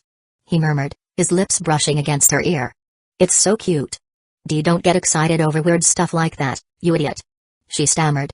But Okifumi didn't give her a chance to protest further. He leaned in, capturing her lips in a soft yet insistent kiss. His hands cradled her face, his touch gentle but firm. MMH. MMPH. Wait, just a second. Ariri managed to pull away, her breath coming in short, uneven bursts. What's wrong? Okifumi asked, his voice tinged with amusement. Why you got to do everything you wanted last time? She said. Let me do it this time. Oh? And what exactly do you have in mind? He asked, raising an eyebrow. Well. I'm just going to take care of the foreplay this time, okay? She said, now her voice dropping to a whisper. I'm going to. Help you with that. That? What do you mean? He pressed, a smirk tugging at his lips. I'm going to. Rub your. You know. Her voice trailed off, her face burning even brighter. Don't make me spell it out for you. She finally burst out, her hands flying to Okifumi pants in embarrassment. Just. Get it out where I can see it. Hey, calm down. Okifumi laughed, holding up his hands in mock surrender. Okay, stop for a moment, no need to pull my pants off. Okifumi then started to undress and pull down his pants. His arousal was evident, his length already hard and straining against the fabric of his underwear. Whoa. She breathed, her eyes widening. I've never seen it this close before. It's crazy that something this big actually fit inside me. I still can't believe it. Okifumi's expression softened. Speaking of that, are you okay? You know, your first time? It hurt a little afterward. She admitted, her voice quiet. But it's fine now. Really? So you got hurt? He asked, concern flickering in his eyes. Only after we did it. She reassured him. I didn't feel anything when we doing it, and it's all gone now, so don't worry. Phew, that's a relief. He said, letting out a sigh. Okay, let me do it now, she said while her fingers brushing against his dick. Yeah. So, what are you planning to do? He asked, his voice catching as her touch sent a jolt of electricity through him. Ariri didn't answer with words. Instead, her hands found his shaft and her fingers wrapping around it tentatively. Pretty much all guys like this, right? She asked. Yeah, I guess that's true for most guys. He replied, his breath hitching as her grip tightened slightly. So, how does it feel? Does it feel good? She asked, her voice barely above a whisper. Before he could answer, she leaned down, her lips brushing against the tip of his length. Her tongue darted out, tracing a slow, teasing path along his sensitive skin. MMH. MLLN. She murmured, her breath warm against him. Okifumi's hips bucked involuntarily, a low groan escaping his lips. Ariri. This is payback for last time. She said, her eyes sparkling with mischief. NGGHH. Lick. KHH, wait, Ariri. Okifumi gasped, he put his hands on her hair to stop. But she didn't stop. Her tongue danced over his tip, her touch light but electrifying. Every lick sent waves of pleasure coursing through him. MMH. How's this? She asked, her voice muffled as she took him deeper into her mouth. It's amazing. But where did you learn to do this? Her shoulders stiffened, and she pulled away, her face flushed. That's none of your business. She snapped, her embarrassment evident. Okifumi chuckled. Oh? Don't tell me you imagine doing this while drawing your jinshai? So Ariri is a lewd girl. I said it's none of your business. She huffed, her grip tightening around him. If you don't stop talking, I'll bite it off. Okay, I'll stop. Okifumi said, raising his hands in surrender. Just be gentle, please. I'll make you pay for this. Ariri muttered, and she put her lips forward, closing around him once more. MMH, moi, MLNN. Suck. NNH. Ariri's moved her hand as she reached for his shaft once more, her tongue darting out to meet it. She traced the entire length of Okifumi's cock, coating it in a slick layer of her saliva. Every stroke of her hand sent a pulse through him, especially as she brought him closer to her warm, inviting mouth. Mh.lick. MMPH, moi, NNGH. Her soft, wet sounds filled the air, each one sending shivers down Okifumi's spine. MMH, MLLN, MLLNNGH, MMGH. Mwa, NNGH, MMH. A hot, tingling sensation surged through Okifumi's body, radiating to the very tips of his fingers and toes. He could feel the pressure building, a wave of pleasure threatening to overtake him. But he couldn't let it end so soon, not after only a few seconds. Moi. Lick. MMPH, MNNGH. Ariri? She glanced up at him, her mouth still pressed against his throbbing dick. Can you put it in your mouth? Oh, okay. NNGH, nom. Ariri nodded, her lips parting as she took him into her mouth, her warm breath sending a jolt of pleasure through him. Oh. Okifumi exhaled sharply. MMPH. Slurp suck. MLLNNN. Ariri's tongue swirled around the sensitive tip, teasing him with practiced precision. Okifumi's hips bucked involuntarily, pushing himself deeper into the heat of her mouth. MMPH. Nom, moi. MLLNN, SLRRP. Her saliva coated his dick even more, the slick sounds of her licking filling the room. Her eyes fluttered shut as she stroked him gently. MMPH, moi, MMMH. MLLNN, NNGH, moi. Ba. MMH, NNGH. MMH. SLRRRP. The way Ariri worked to keep every drop of her saliva from spilling out only heightened Okifumi's pleasure. Each time her lips moved around him, his cock pulsed in response. MMPH, suck. NNNHH, SLLRRP, NNGH. Gulp, bwah. Hee, do you regret it now? She teased, pulling away briefly. Yeah. I feel like I'm about to explode. Alright, let me continue. NNH, SLRRP. KHH. Okifumi groaned, his hands gripping the bedsheets as Ariri took his dick deeper, her tongue exploring every inch of it. MMMH, MMPH, MLNNN. SLRRP, NNNGH, MMPH. Her gaze locked onto his as she focused entirely on pleasuring him. She swirled her tongue around the tip, still firmly clasped inside her mouth, before taking him deeper. SLLLLRRRP. NNGH, MMGH. Suck. MMMH. Moi. MMHHH, SLLP, NNH, MMH. Then, with a soft gasp, Ariri took his dick even further and the tip of his cock brushing against the back of her throat. NNH, NNGH. Cough. MMMH. Ariri? Don't force yourself, okay?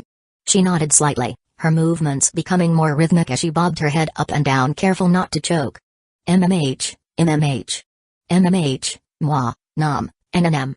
SLRRP. Okifumi's breath hitched as the thickest part of his shaft slid through her tightly closed lips. SLLRRP, SLLRRP. Suck. MMH, MLLNNN, MMPH. Nom. MMH, fwa. Ah. Okifumi moaned, unable to hold back any longer. Ariri's tongue found every sensitive spot, and her soft wet caresses driving him closer to the edge. MMH. Lick suck, MMPH. MMH, MMH, MMMH. NNGH, moi. MMH, MMPH. SLRRP, MMMH, SLRRP. As Ariri continued and one of her hands drifted downward, her entrance with her fingers starting touching it. Nha. He. MMH, M. MMPH, MSLRRP. MMH, MMGH, NNNGH. SLRRP, NNH, na. Her moans vibrated against Okifumi's dick as the wet sounds of her self-pleasure mingling with the loud, rhythmic sucking. MMH. MLLN, MMPH. MMH. NNGH, lick. MMH. NNNH. HFFFMMM, MMH. NNGH, SLRRRP, SLRRRP. Ariri's movements grew more frantic as her mouth sucking him with feverish intensity as she brought herself closer to climax. Ariri. Holy crap. MMH. D, don't hold back. Just let it all out. MMGH. Suck. MMMH. MLLLNN. NMGH. MMPH. MMH, moi, MMJ. MMH, suck. NMGH. Akifumi could feel himself teetering on the edge, his body trembling with the need to release. NMGH. Ariri, I'm getting close. Hearing his warning, Ariri doubled her efforts, her lips started sealing tightly around his dick as she sucked with relentless determination. MMH. MMMH. Lick. MMGH. SLRRRRP. MMGH. MMH. MMH. MMMH. MMGH. SLRRRP. MMMH. MMPH, NNH. MLLN, MLLNNN. MMGH. SLRRRP. Ariri. I'm gonna come. Nom, suck. MMMH exclamation mark MMGH. NNGH. Her hot, nimble tongue ravished his dick and her tight lips pushing him over the edge. MMH. NNGH. SLRRP. SLLLLRRRP. MMMH. I'm coming. Ariri. MMGH, MMH. SLRRP. SLRRP. Ariri's powerful sucking drew every last drop from him while she also reached her own climax simultaneously. Juices gushed from her entrance as she moaned loudly. MMGH. MMH exclamation mark gulp. She tried to catch all of it in her mouth, but some escaped streaking across her face. MMH. Gulp. MMGH. Cough. Heh. Coughing slightly, she managed to swallow as her moans echoing through the room. MMH. MMGH. Fwa. Her body trembled, still riding the waves of her own pleasure. Heh. Cough. Are you okay, Ariri? Why yes, I'm fine. She smiled up at him, her face glistening with his release. MHH. I can't get all of it off. MHH, you came way too much. Is your dick even alright? I don't know. You're so cute, and your blowjob was way better than I ever imagined. You might have broken me. Despite releasing a lot, Akifumi's dick twitched and still eager for more. Heh. I'll make you clean again. Ariri wiped the cum from her face with her fingers, then spread the warm liquid over his shaft. Nom, SLRRP. Without hesitation, she took him into her mouth once more, her tongue cleaning him with slow, deliberate strokes. Suck. SLRRP, MMGH, gulp. Mha, MLLNN, MLLN. MMH, suck MMH, gulp.NNH. When she finally pulled away, gasping for breath, and Akifumi couldn't help but smile. Chapter 211, Ha. You're on a roll today, Ariri. Akifumi grinned. But now, it's my turn to make you feel good. Fwa. Ariri gasped as Akifumi lifted her effortlessly and gently laying her down on the soft bed. I'm going to put it in now, Ariri. Wait, it's my turn. Toda. Before Ariri could finish her sentence, Akifumi pressed the tip of his dick against her entrance. She was already wet and ready, and her body betraying her protests. There was no need for further foreplay. In one swift motion, Akifumi buried himself deep inside her, and a sharp gasp coming from Ariri. Nha. Her hips bucked instinctively as she took him in completely, and her body trembling at the overwhelming sensation. NNGH, MMMH exclamation mark. Her moans filled the room again, her entire body quivering with pleasure. Ariri, you came again, didn't you? Akifumi teased. I know, stupid. I just came a moment ago, she said while her cheeks flushed with embarrassment. Are you that sensitive right now? Yeah. Ariri's gaze met his, her eyes deep and pleading. So please. Be gentle. Ariri. Akifumi's voice softened. I'm sorry, but I'll make you feel so good that you might faint. Huh? Wow, wait, that's not what I meant.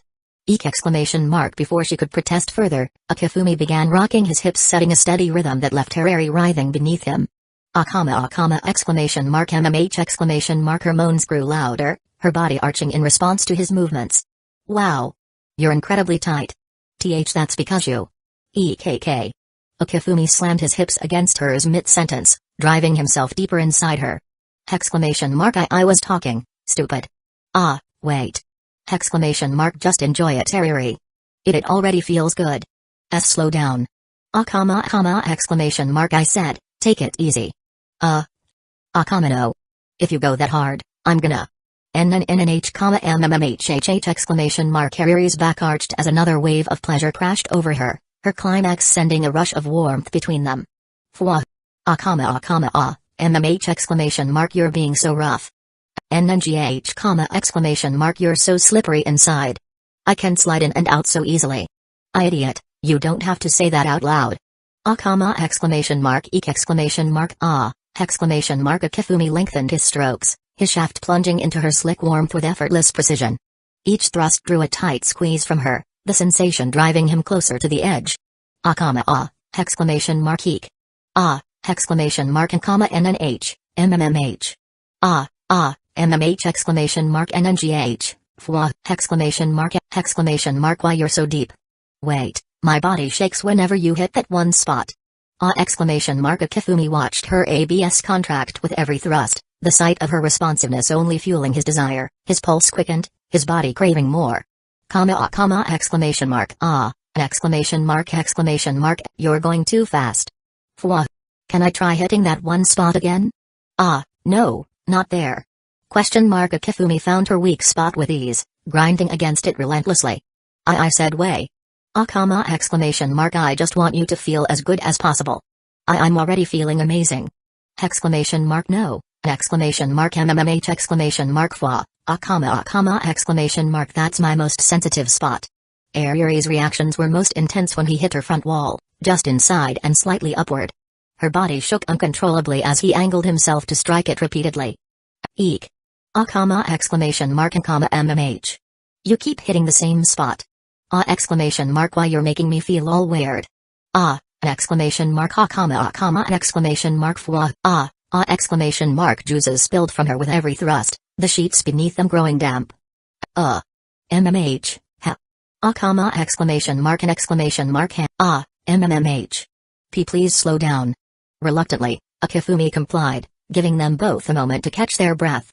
NNGH. But the respite was short-lived. Soon, Akifumi resumed his pace, slamming into her with renewed vigor. Exclamation mark. You're doing it again? Eek. Exclamation mark. Wait exclamation mark. Why you keep making me come? I think I'm seeing stars. Eek exclamation mark. Exclamation mark. Exclamation mark. NNGH. Holy crap. I'm getting close, too, Yuri. Mugio. I want your cum. Lots of it. Alright, I'll give you what you want. Akifumi focused on her deepest spot, his thrusts growing more urgent. Yuri's body glistened with sweat, her skin slick as she writhed beneath him. Exclamation mark. MMMH exclamation mark. Mugio, you stupid, hurry. I've been coming this whole time already. SS. NNGH exclamation mark. KKH, I'm almost there. Exclamation mark. Fwa, exclamation mark. I can't. Eek. Exclamation mark. Akifumi lifted her hips, slamming into her with all his strength. His tip kissed the entrance of her womb repeatedly, each thrust pushing her closer to the edge. Exclamation mark. Exclamation mark. I'm coming, I'm coming. Exclamation mark. NNGH. Me too. Here it comes, Yuri. Akifumi tightened his grip on her legs, his body tensing as he released himself inside her. Exclamation mark. Yuri's body convulsed violently, her climax triggering his own. Waves of pleasure crashed over them, leaving them gasping and trembling. Exclamation mark. NNGH, exclamation mark. Exclamation mark. Eek. When the storm of ecstasy finally subsided, they lay side by side, their bodies spent and their breaths ragged. I almost died there, you bastard. But I already said I'd make you feel good. It did feel good. But you were way too rough. The sight of Yuri panting, her eyes dazed and her body still trembling, stirred something in Akifumi. Despite having just climaxed, his arousal showed no signs of fading. Why is your dick still so? Eep. Wait. Sorry, Yuri. Let's do it one more time. Eek. No, you jerk, you're making me go crazy. Akifumi began thrusting into her again, her body still slick with their shared release. Exclamation mark. And no, I'm gonna come again. Exclamation mark. Mugio. Exclamation mark. I'm coming. NGGH, NNNGH exclamation mark. NNH, Fwa. Several hours later. Okafumi's showed no signs of stopping. His arousal is still unwavering as he continued to thrust inside Ariri. Her body now glistening and trembling, the evidence of their passion, Okafumi each movement drawing soft moans from her lips. Ariri's consciousness barely there, her responses growing sluggish as exhaustion crept in. Yet, even in her state, she still clung to him, her body instinctively reacting to his every touch. Ah.he. Mugio. More, she murmured, her voice barely above a whisper. Ariri. Okafumi said as he leaned in, capturing her lips in a deep kiss. Their tongues intertwined, a silent exchange of longing and affection. Mwah. MLLN, MMH. Fwa. Her moans melted into the kiss, her body twitching faintly as waves of pleasure continued to ripple through her. Okafumi's breaths grew ragged, his voice trembling as he spoke. Ariri. I'm going to.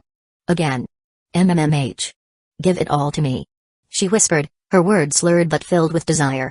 With a final, powerful thrust, he buried himself as deeply as he could, his release surging into her with an intensity that left them both breathless.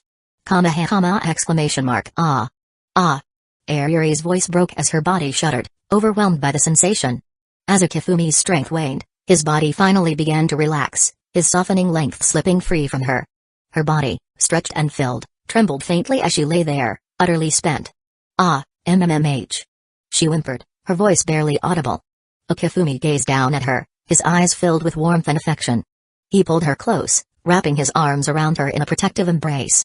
Idiot. If I get pregnant, I will not let you run. Ariri murmured, her voice tinged with both worry and hope. Don't worry, then I'll take responsibility for it. He replied without hesitation, his voice steady and sincere. A weak but tender smile spread across Ariri's lips as she nestled into his chest. Mugio. She whispered his name like a gentle plea not to leave her. He held her tighter, pressing gentle kisses to her forehead, her cheeks, and finally her lips. Their kisses were slow and lazy, a quiet celebration of their connection. MMH, moi. Miles per hour, MMH. The sound of their shared breaths filled the room, a peaceful rhythm that spoke of their bond. When their lips finally parted, Ariri's eyes opened, her eyes and meeting his gaze. Mugio. I love you. I love you too, Ariri. Chapter 212, It's over. But why do I feel so reluctant to let it go when it was such a great ending? Starting next week, there will be no more Okabe and his Chuni antics, no more Daru. No more assistant. Isn't that just another kind of heartbreak? You guys are really stretching it by calling this heartbreak. After watching Stein's Gate, everything else just feels a little lacking. Damn that bastard. He's raised our standards so high, how are we supposed to move on now? After finishing Stein's Gate, I can't decide if I want him to keep writing anime scripts or go back to drawing manga. I'm torn. Relax, relax. With his work efficiency, he won't be held back no matter what he does. Speaking of which, at first, Okabe's over-the-top Chuni behavior made me cringe so hard I could dig a hole in the floor. But then, during the middle episodes, when those antics faded, I actually started to miss them. And by the final episode, I felt completely fired up. So weird. You're not alone, brother. Those last 2 episodes, with Okabe's peak Chuni lines and dramatic movements, had me hyped beyond belief. Isn't that perfectly normal? It mirrors Okabe's character development, from a simple Chuni at the start, to realizing the weight of his actions and being unable to maintain that mindset anymore, and finally, reaching a point where he fully accepts his burden. Different phases bring different emotions. Wow, I never realized there was such a deep metaphor behind it. But I feel like the last 2 episodes were a bit rushed. They could have expanded the story a lot more, even continuing into the future wouldn't have been surprising. You fool, did you even notice how much build-up they did beforehand? The ending wasn't rushed at all. No matter what, this series is undoubtedly a masterpiece in my heart. Absolutely phenomenal. Stein's Gate truly deserves to be called a masterpiece. Whenever a great series reaches its conclusion, discussions naturally surge. Fans eagerly engage in conversations, further influencing others in the community. Stein's Gate had been a hot topic since its premiere, and its finale only fueled the fire. This kind of buzz inevitably attracts new viewers, some of whom eventually become fans of the creator known as Warrior of Love and Hope. As fans, it's natural to want to explore other works by a creator they admire. This cycle of exposure continuously boosts the sales of previous works. Of course, the increase in sales is nowhere near the surge seen when a new work is released, but even slow growth outpaces natural stagnation. More importantly, it ensures a steady, long-term stream of revenue. That's why in this industry, constant creation is key to financial success. Banking on one big hit to sustain a lifetime is simply unrealistic.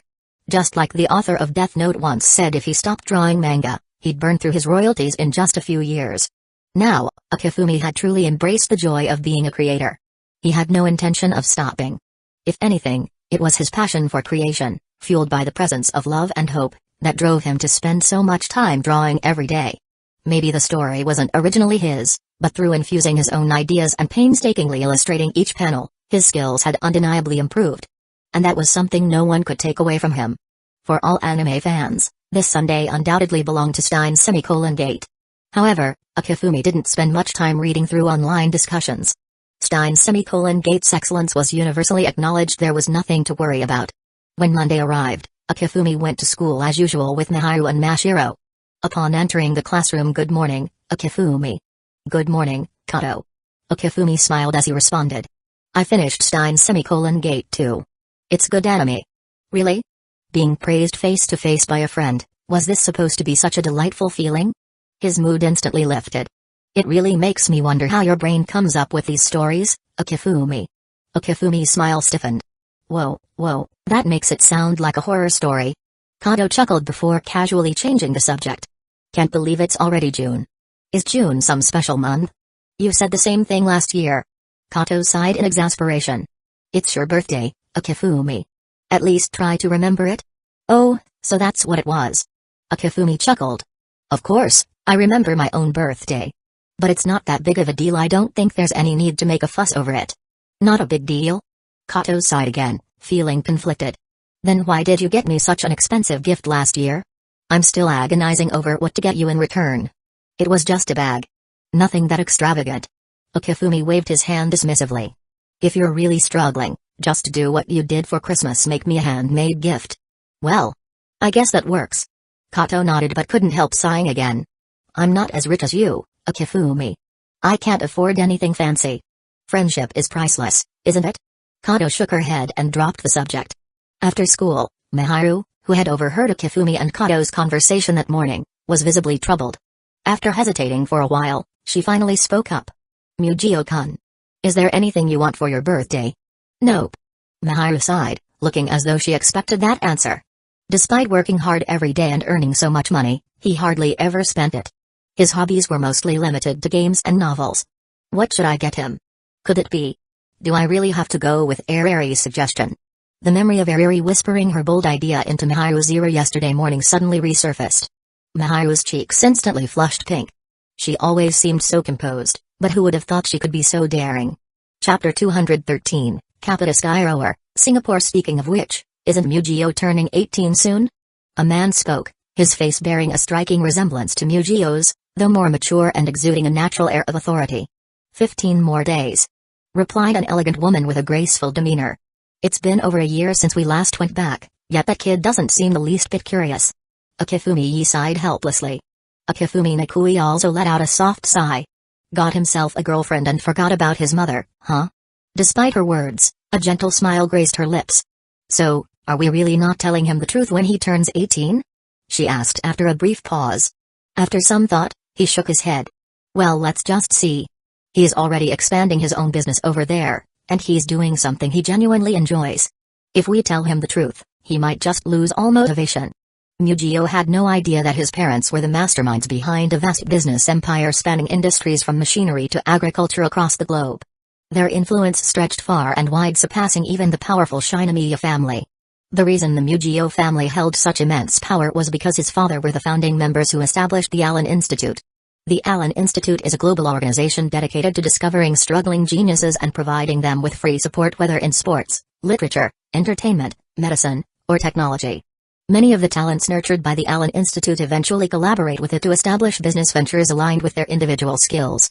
Tokyo Animation Studio, DA, and Garden were just the tip of the iceberg of what the children of Allen had built.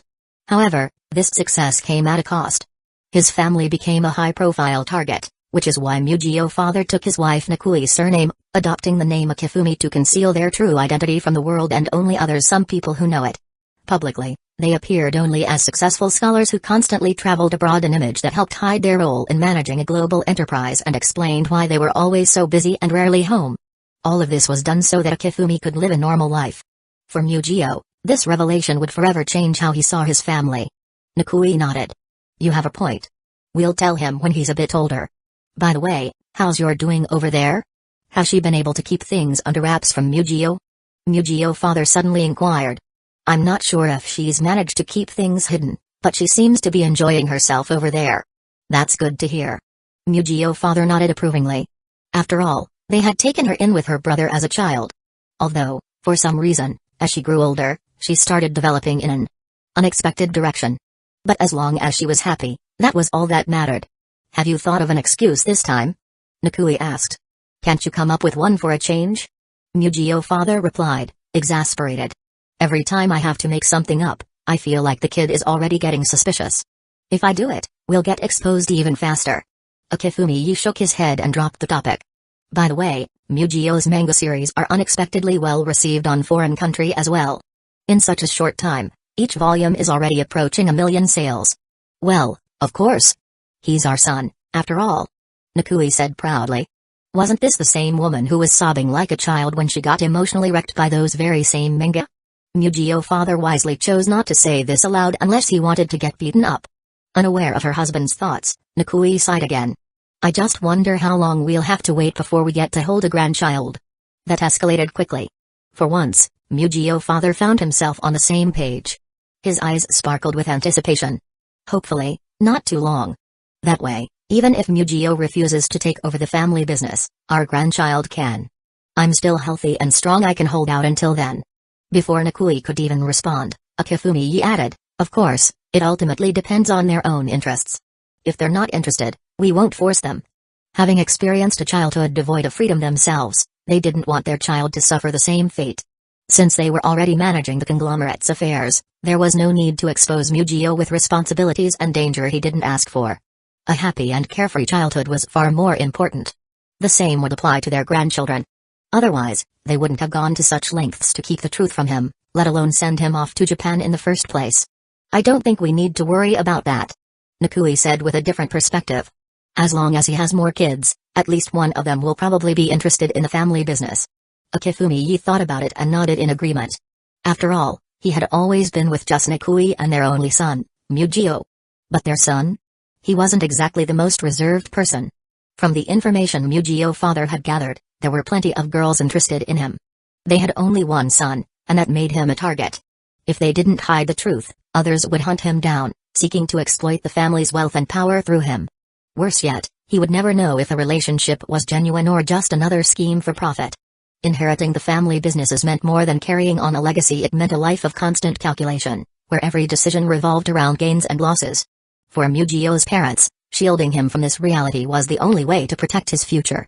But with grandchildren? There would definitely be more than one, and then they could make their own choices. Well, let's just let things unfold naturally. Akifumi concluded before frowning in frustration. Damn it. I've used almost every possible excuse already. What the hell am I supposed to say this time to explain why we haven't gone back in a year without making him suspicious? Meanwhile in Japan, Akifumi Mugio had no idea his parents were fretting over him. Just as they were thinking about him, he was also thinking about them. Honestly, after a year of living without their supervision, I have to admit it's been incredibly freeing. But still, are those two really okay? No matter how busy they were, it made no sense for them to be gone for an entire year without coming home even once. The only possible explanation Akifumi could think of was that their freedom had been restricted. His mind wandered to recent news about people getting lured into scams in Myanmar. Wait, did they get tricked and end up in that kind of place? He recalled their kind and naive smiles. They do seem surprisingly easy to fool. Sighing, he shook his head. Of course, if they had really been trafficked somewhere, they wouldn't have had the opportunity to contact him. Yet they still called regularly, sometimes once a week, at the longest, once every 2 weeks. I just don't get it. Shoving his thoughts aside, Akifumi stepped off the train. Earlier, his novel editor Machida had called him about something important. Most likely, it was related to that so-called surprise she had hinted at before. At this point, he already had a solid guess about what it was. Since it was just after 4 p.m., the subway wasn't too crowded. As he walked out of the station, he suddenly heard a familiar voice. Akifumi-kun? Kasumijoka-senpai? He turned in surprise to find himself walking alongside a familiar girl.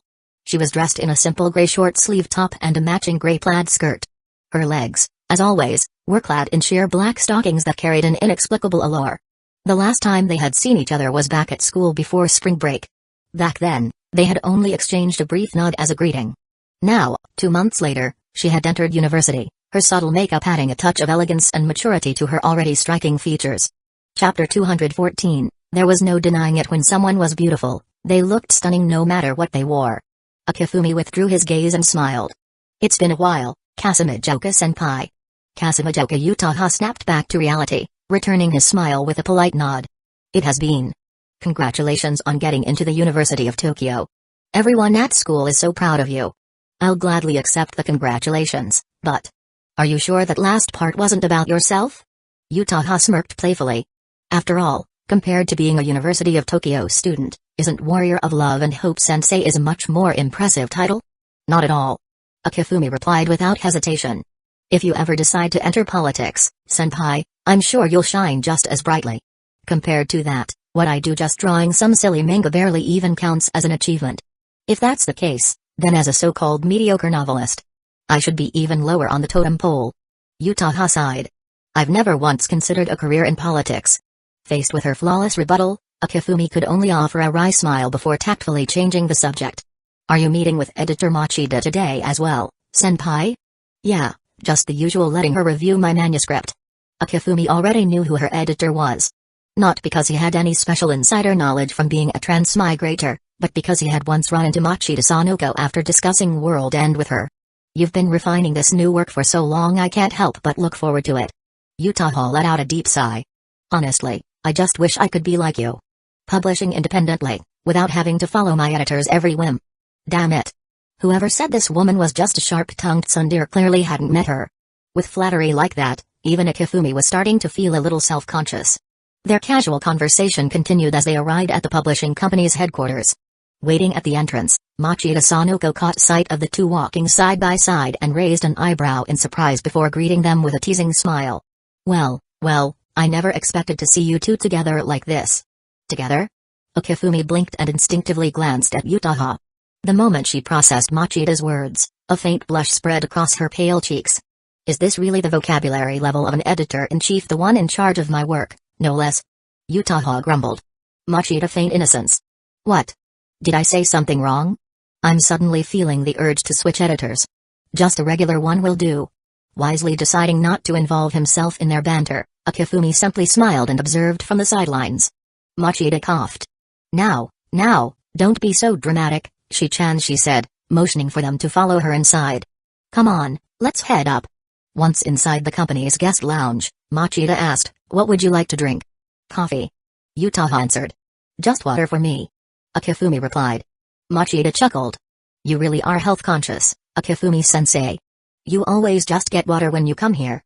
At this, Utaha shot Akifumi a curious glance. He merely offered a reserved smile in response. Sensing the shift in atmosphere, Utaha suddenly stood up. I have something to take care of, I'll step out for a bit. Of course, she didn't actually have anything urgent to do. She was just giving them space. However, if it's about why you called me here today, I think I already have an idea. Akifumi said casually. It's nothing major, so there's no need for senpai to leave. TCH. Clicking her tongue in mild annoyance at her failed escape, Machida sighed before nodding. Yeah, it's not anything serious. Since Akifumi-sensei is fine with it, why don't you stay and listen to Shi-chan? Utaha hesitated. As a normal person, of course she was curious. But more than that, she knew how to be tactful. Still, since they had both invited her to stay, she didn't insist on leaving. Settling down in a seat, she watched them expectantly. Machida sighed dramatically. Akifumi-sensei, why is the light novel division so much slower compared to the other departments? Since this was an internal company matter, Akifumi wasn't about to comment recklessly. He simply responded with an awkward yet polite smile. Machida exhaled before sliding a document across the table. This is an updated contract addendum, it's still the same as the one you signed before. Take a look. Thanks. When it came to contracts, no matter how good a relationship was, one had to be cautious. Utaha blinked in confusion. Sure, she was happy to be included, but could he not be so vague with their conversation? What the heck were they even talking about? She might as well not have been listening at all. Damn cryptic business talk. As Utaha silently ground her teeth in frustration, Akifumi carefully reviewed the document. Aside from the company name, Everything was identical to the previous contract. Without hesitation, he signed his name and handed it back. Thank you for your help, Machida-san. Well, it's really thanks to your outstanding work. Otherwise, the hire wouldn't even think to publishing it overseas. Oh. So that's what this was about, overseas distribution. Wait, overseas distribution? Feeling two sets of eyes suddenly on her, Utaha's face flushed. She quickly stammered, sorry. Just pretend I'm not here. Please, continue. But despite her words, her eyes gleamed with barely concealed envy. Akifumi chuckled. I'm sure Senpai's work will reach that level someday too. Exactly. Machida chimed in. No need to be jealous, Shi-chan. This guy's just lucky enough to have a head start. If you stay focused, you'll surpass him in no time. Wow, so now I'm just a stepping stone? Akifumi chuckled to himself but didn't take offense. After all, his update schedule could be summed up in 2 words, pure chaos. He just wrote whatever, whenever. There was even a chance he'd stop writing light novels altogether. So technically, Machida wasn't wrong. With business wrapped up, Akifumi prepared to leave. If there's nothing else, I'll be before he could finish, Utaha suddenly cut in. Akifumi-kun startled by her intensity, Akifumi turned to her questioningly. Taking a deep breath, Utaha met his gaze with utmost seriousness. For my new manuscript. I'd like you to read it. Akifumi blinked in surprise before breaking into a smile. If that's the case, then I'd be happy too. But wouldn't that go against company policy? Machida shook her head. Akifumi-sensei is part of the company too. It's no big deal. With that reassurance, Akifumi nodded. Then, I'll be in your care, senpai. Machida glanced between the two and sighed internally. This too really is a mess. Chapter 215, Kasumijoka. Utaha reached into her back and pulled out a neatly prepared manuscript. After a brief moment of hesitation, she spoke up somewhat sheepishly, Machida-san, could you help me make a copy of this? Oh? So now it's Machida-san when you need a favor, but when you don't, it's just that old hag. No problem. Machida-sanoko took the manuscript, flashed an apologetic smile at Akifumi, and then left the room. With her departure, an odd silence filled the air, tinged with an inexplicable awkwardness. Akifumi-kun. Utaha was the first to break the silence. Akifumi turned to her, puzzled. Are you aware of the biggest event currently trending in the industry? The biggest event? Akifumi blinked in confusion. His online activities were almost entirely limited to gaming, with little to no attention paid to industry news. Other than the initial research he did when first stepping into this field, he hadn't kept up with any recent developments. Seeing his reaction, Utaha let out a sigh, her expression practically screaming, I knew it. Akifumi scratched his head. Did I do something wrong? Not really. Utaha shook her head, though her face carried a hint of exasperation. It's just that. You really don't seem like someone from the industry. I mean, you even managed to overlook such a major event. Why does everyone insist on speaking in riddles? Can't they just get to the point already? Whether she had read his mind or simply decided to stop teasing, Kasumijoka finally explained, I'm talking about the story creation contest. You've at least heard of that, right? Akifumi furrowed his brows, sifting through his memories. A moment later, realization dawned on his face. The story creation contest held once every 4 years. It revolves around storytelling, with participants crafting narratives based on a given theme. And that theme? It varied widely. The contest placed no restrictions on genre, whether it was anime-inspired, a drama-style screenplay, or even the main storyline of a game. As long as it fit the theme, it was fair game. Because of this incredible diversity, the contest had always enjoyed massive popularity, drawing countless fans every time it was held. Not to mention the lucrative rewards. Even well-established creators found it hard to resist participating. 4 years ago, back when he was just a middle schooler, Akifumi had been obsessed with the contest. He had followed it religiously whenever he had the chance. Many of the best stories born from the competition were later developed into full-fledged works, thanks to investments from major companies. However, while some adaptations lived up to expectations, many ended up being huge disappointments. At the time, he hadn't fully understood why. But now, he knew all too well. The main issue lay in the contest's structure. Participants weren't expected to produce a fully fleshed-out work. Given the time constraints, it was impossible to craft a complete story from start to finish. Instead, contestants had to focus on presenting an engaging, well-structured concept. To showcase their ideas in the most compelling way possible, many included their most exciting scenes, highlighted key characters, added memorable dialogue, and incorporated striking visuals. Because of this approach, while the overall story might not always be top tier, The fragments shown to the audience were carefully curated to be extremely captivating. Beyond that, the heavy involvement of corporate interests was another major factor in why adaptations often fell short. Once investors stepped in, the story's direction could easily be altered, diverging significantly from the creator's original vision. As he recalled all this information, Akifumi finally spoke. "So, the story creation contest is happening again?" Hearing the hint of surprise in his voice, Utaha couldn't help but smile. Now that's the reaction of a true industry professional. After all, with the prestige and rewards at stake, no passionate storyteller could afford to ignore this event. "That's right." Utaha nodded. "The preliminary theme this year is life. And the deadline is the end of June. The top 128 entries will be announced in mid-July, followed by elimination rounds from 64 to 32, then 16 to 8, and finally the Grand Championship round. The theme is life? Well, that's quite the coincidence." Thinking about the project he was currently working on, Akifumi felt a strange sense of irony. "Akifumi-kun, are you planning to participate?" Utaha's gaze burned with anticipation. "If it's you, I have no doubt you'll achieve great results." Her expression was that of an unabashed fangirl. Akifumi let out a small chuckle. "I had no idea you had such high expectations of me, senpai. But since this is a themed contest, I can't say I'm too confident." Hearing this, Utaha nodded thoughtfully. That's true. The biggest challenge of a themed contest was aligning with the assigned topic. Even if Akifumi submitted masterpieces like Well or Meiji Madoka Magica or Stein's Gate, they would still be rejected if they didn't fit the theme. The contest's unpredictability was what made it so intriguing. "But judging from your tone, Akifumi-kun, it sounds like you're going to enter?" Akifumi smiled. "When an opportunity this interesting comes up, how could I possibly miss it?" This wasn't just a spur-of-the-moment decision, it was a carefully considered one.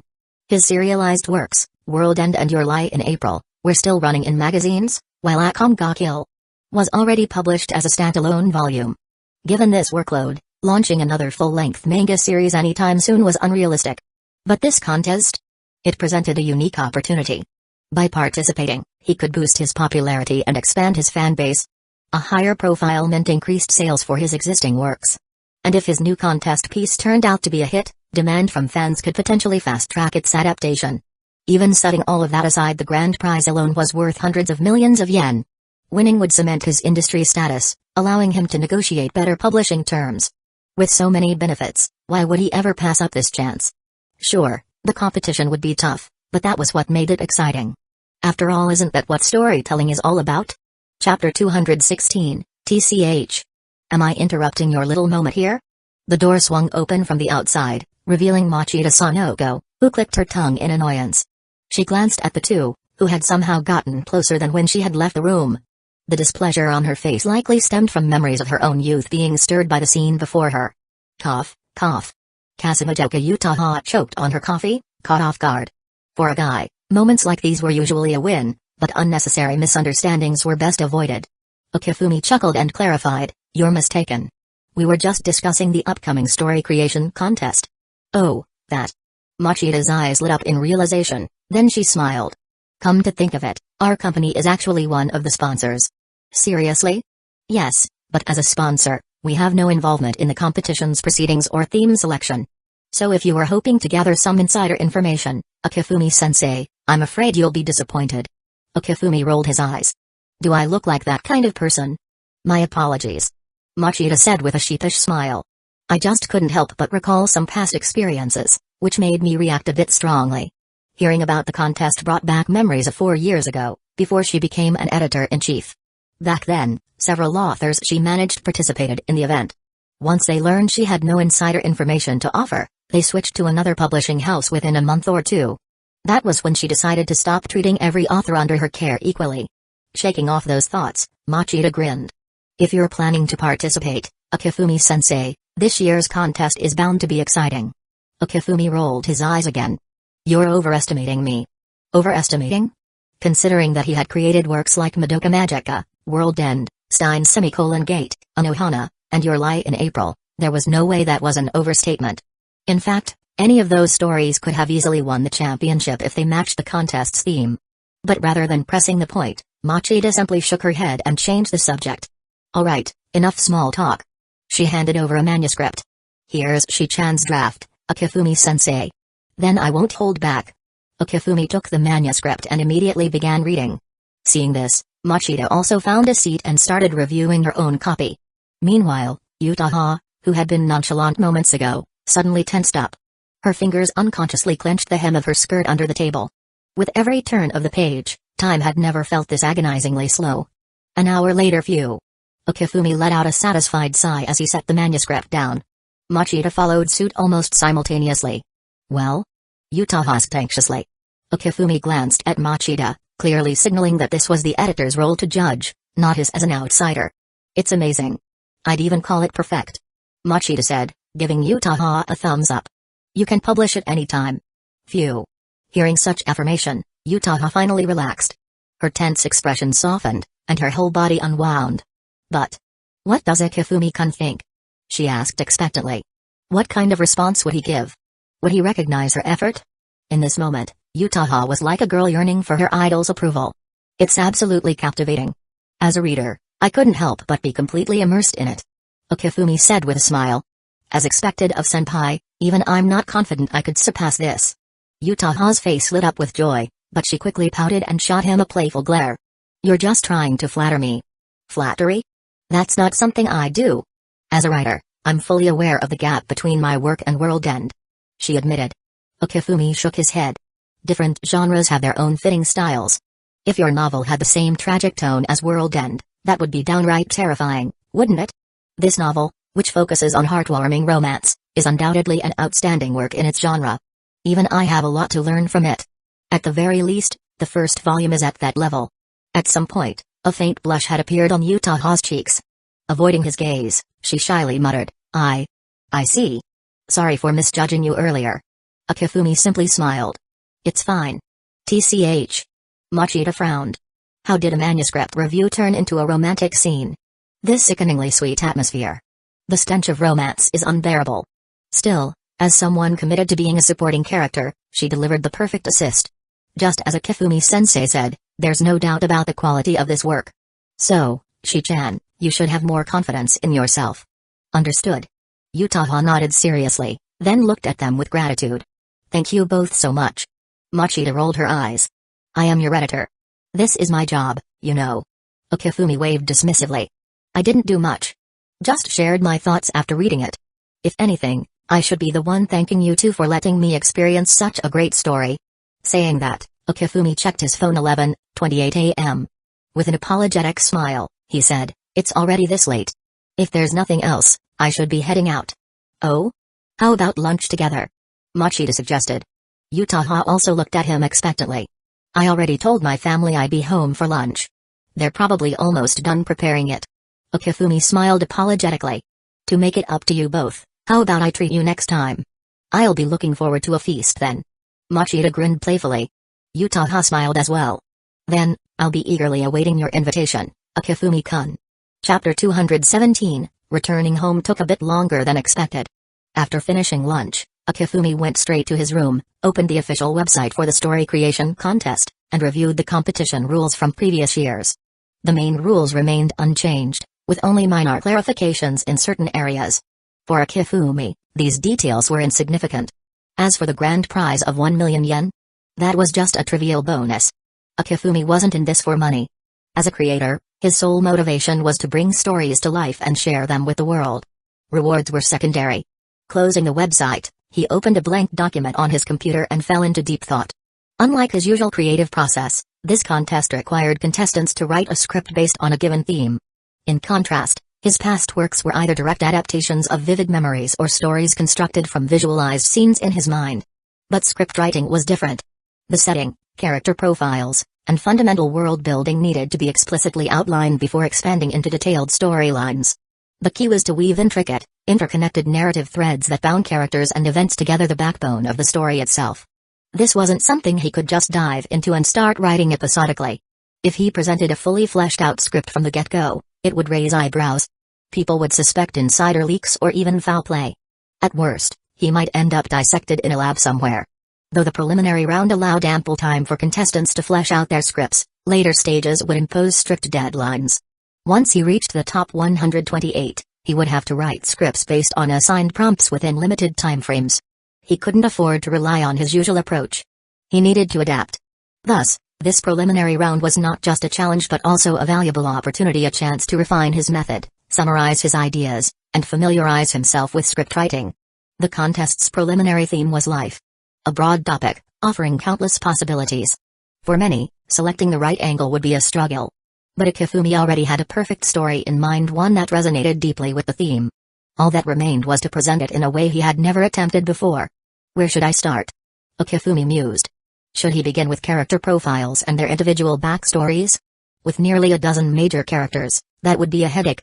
I'll start with the setting instead. With that decision made, he typed 2 words onto the blank document: light orbs. This concept was the heart of his story. Light orbs, also known as the light of wishes, are manifestations of people's desires in another realm. Those with love in their hearts can see these orbs. By spreading love and fulfilling the wishes of others, one can obtain light orbs. In turn, these orbs grant miracles to those who possess love. Once upon a time, everyone in this town believed in this legend. After writing this, he paused, then added another crucial world-building element: the illusionary world, a realm coexisting with reality in a mysterious way. It is not a physically tangible world but one that exists on a conceptual level, a manifestation of the town's very will. As the town thrives, so does this world. As the town declines, so does the illusionary world. It prospers through happiness and withers through sorrow. These 2 elements intertwine to form the core of the story. With the foundation set, his thoughts became clearer. Next, he moved on to the story's central character. Protagonist, placeholder name, character A, born frail and sickly, she fell gravely ill at the age of 5. She was on the brink of death due to her illness. What saved her? Akifumi pondered. Who would be the person most desperate to keep her alive? Aside from the suffering girl herself, her parents would undoubtedly bear the greatest pain. While the mother devoted herself to caregiving, the father, with more freedom, sought a solution. Protagonist's father, placeholder name, character B, in desperation, he went to a legendary place in town to pray. By chance, a passing light orb heard his wish and granted his daughter a miracle. From that moment on, the girl's fate became intertwined with the town itself. She became a bridge between the illusionary world and reality. She survived because of the town's existence. If the town were ever to decline, she too could be drained of her life force. Now, the protagonist needs a name. Though he had always known it in his heart, officially deciding on a name made it feel more real. Name, Furukawa Nagiza. He smiled. Even though all of this was deeply embedded in his memory, he needed to write it out formally. After all, this was a script, and scripts needed to be structured with logical reasoning. Of course, not everything he wrote would be included in the final draft. This meticulous detailing was merely a preparation step for the later competition rounds.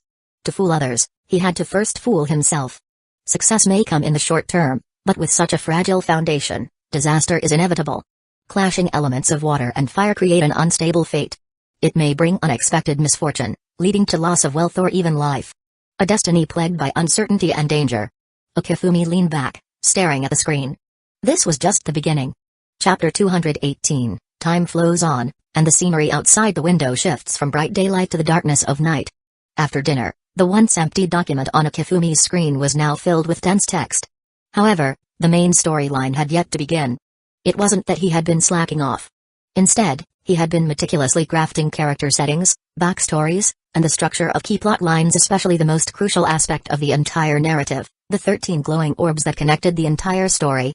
Since his script was based on the Clannad anime rather than the original game, the reason was simple: workload. Just thinking about it made his scalp tingle. The game itself had an extensive narrative, requiring players to spend over 100 hours to achieve full completion. If he were to adapt it in its entirety, the sheer amount of work would be overwhelming. Even if he had the luxury of copying everything verbatim, he wouldn't want to. After all, he didn't have a full development team at his disposal.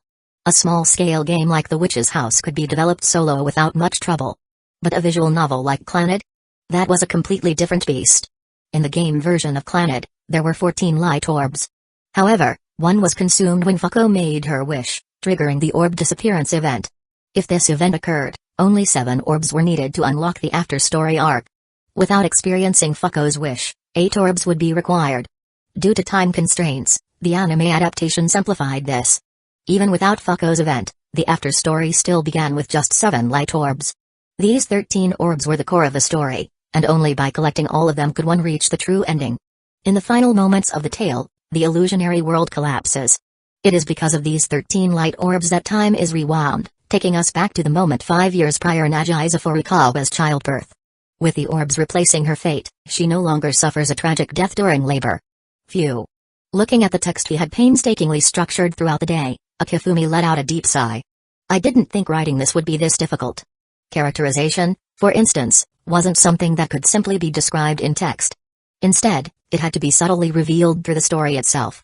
Take the protagonist, Tomoya Okazaki, for example. Many people, after watching Clannad, came away with the impression that his father was indifferent and neglectful. But this was an oversimplification. In truth, after Tomoya's mother passed away, his father lost the will to live, and Tomoya became his sole reason for moving forward.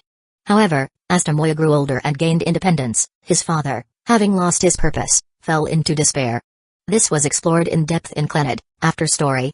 Jumping to conclusions based only on the first half of the story could easily lead to misunderstandings. To ensure accuracy, Akifumi had to cross-reference scenes, analyze subtle details, and rewrite sections repeatedly. Many character traits were only hinted at indirectly, requiring careful interpretation to put them into words. Despite these challenges, he had managed to make significant progress, proof of his dedication. Would this work pass the initial selection? He had no doubt. After all, this was Clannad, a story that wasn't just written, but lived. The phrase writing Clannad, reading life might sound a bit dramatic, but to earn such praise was a testament to the story's depth and impact. Alright, that's enough for today. Although he wasn't particularly tired yet, it was already past 11 p.m. Since it was a rare day off, there was no need to push himself too hard. It wasn't a project that could be finished in a single day. He could take his time. In the blink of an eye, 10 days had passed. Meanwhile, the second volume of Akam ga Kill had been released to positive reviews. The protagonist had joined Night Raid and embarked on a new mission. Though the journey was dangerous, he ultimately made it through unscathed, gaining valuable experience along the way. However, fans were surprised by one particular change: the protagonist's partner had been switched to Shiel. Wait. So Akam isn't the main character? That thought crossed many readers' minds, only to be quickly dismissed. After all, the title was Akam ga Kill. If Akam wasn't the lead, then who was? Besides, the new character design was visually appealing, so fans decided to overlook the minor inconsistency. Little did they know, Akifumi was merely setting them up for an emotional gut punch. 1 volume per month is not enough. Come on, you're only working on World End and this. Pick up the pace. Are you dragging it out on purpose? Do you think I can't afford to buy more volumes? Hurry up and release the next one. Seeing these passionate complaints in the comments, Akifumi chuckled. I hope you guys still feel the same way next month. Yes, he was planning to hit them with some devastating plot twists. But this time, he wasn't going to follow the original script exactly. One of the biggest criticisms of Akam ga Kill was how characters seemed to die purely for shock value. At first, Night Raid was introduced as an elite group with formidable abilities. But then, an Imperial Guard member, a relatively minor character, managed to take out one of them in a 2-on-1 fight? It just didn't make sense. The problem wasn't the death itself, but the lack of proper build-up. Take One Piece, for example. From his very first appearance, Garp was established as an absolute powerhouse. Yet in the later arcs, he was defeated far too easily. If the scene had shown Garp being ganged up on by the entire Blackbeard crew, taking down several opponents before finally falling, fans wouldn't have had an issue. Because no matter how strong he was still just one man. That's logical storytelling. Similarly, if the Akam ga Kill scene had given Sarah more backstory and established her as a worthy adversary, then Shiel's death in a 2-on-1 battle would have felt justified. As a creator, adding depth and foreshadowing was just basic craftsmanship. Why the original author didn't think this through? Well, only they would know. Just like how no one can fully understand why Oda is handling One Piece's final arcs the way he is now. Chapter 219, Alright, I'm going now. I almost finished here, just wait for me for a bit. Akifumi sighed, a hint of helplessness on his face as he hung up the phone call from Marieri. This time, it's taking unusually long. Muttering to himself, he quickly brushed off the thought. Ariuri and Miharu had only started acting strange last year. They'd been through countless situations over the years without trouble. Surely, this wouldn't be any different. With their level of caution, it wasn't his place to worry about them. Rather than waste time overthinking, it was better to finish up the task at hand. His eyes flicked back to the screen. He meticulously checked the packed file 3 more times. Once he was sure everything was in order, he took a deep breath and clicked the send button. Damn it, I've been in this industry for a year now. I should be a veteran at this point. So why do I still feel this weird nervousness? Akifumi chuckled at himself, shaking off the unease. Although he had written scripts before, This was the first time he was submitting one for a competition. It was like reliving the moment he first submitted a manuscript to Shueisha a year ago. Even though he knew his work was good, he couldn't help but feel anxious. But with 128 available spots, surely his writing wasn't bad enough to miss out on all of them, right? With that thought, he finally managed to relax. Still, he wasn't going to spend the entire day working. Today was a special occasion. After all, it had been 18 years since he arrived in this world. Time sure flies. A hint of nostalgia flashed in his eyes as he changed into casual clothes for going out. Even if he wanted to stay home, the girls wouldn't allow it, not on a day like this. They even said they had a surprise planned. I wonder what it is. Recalling how Miharu and Dariri blushed and averted their eyes a few days ago, Akifumi had a strange feeling about it. His anticipation grew. Meanwhile, somewhere else. What a waste of a weekend. Tanaka sighed as he fiddled with his phone, bored out of his mind. His thoughts drifted back to 2, 3, even 4 months ago. Sure, his wallet had been suffering back then, so much so that he had to work several part-time jobs just to stay afloat. But those were still enjoyable times. Now, his favorite mangaka was only releasing 1 volume per month. The painfully slow pace made him scoff. And to think we trusted you, you damn bastard. How did your updates become so short and weak all of a sudden? Readers were like men, always falling for the next pretty girl they saw. But for other mangaka were even worse, only releasing 1 chapter a week.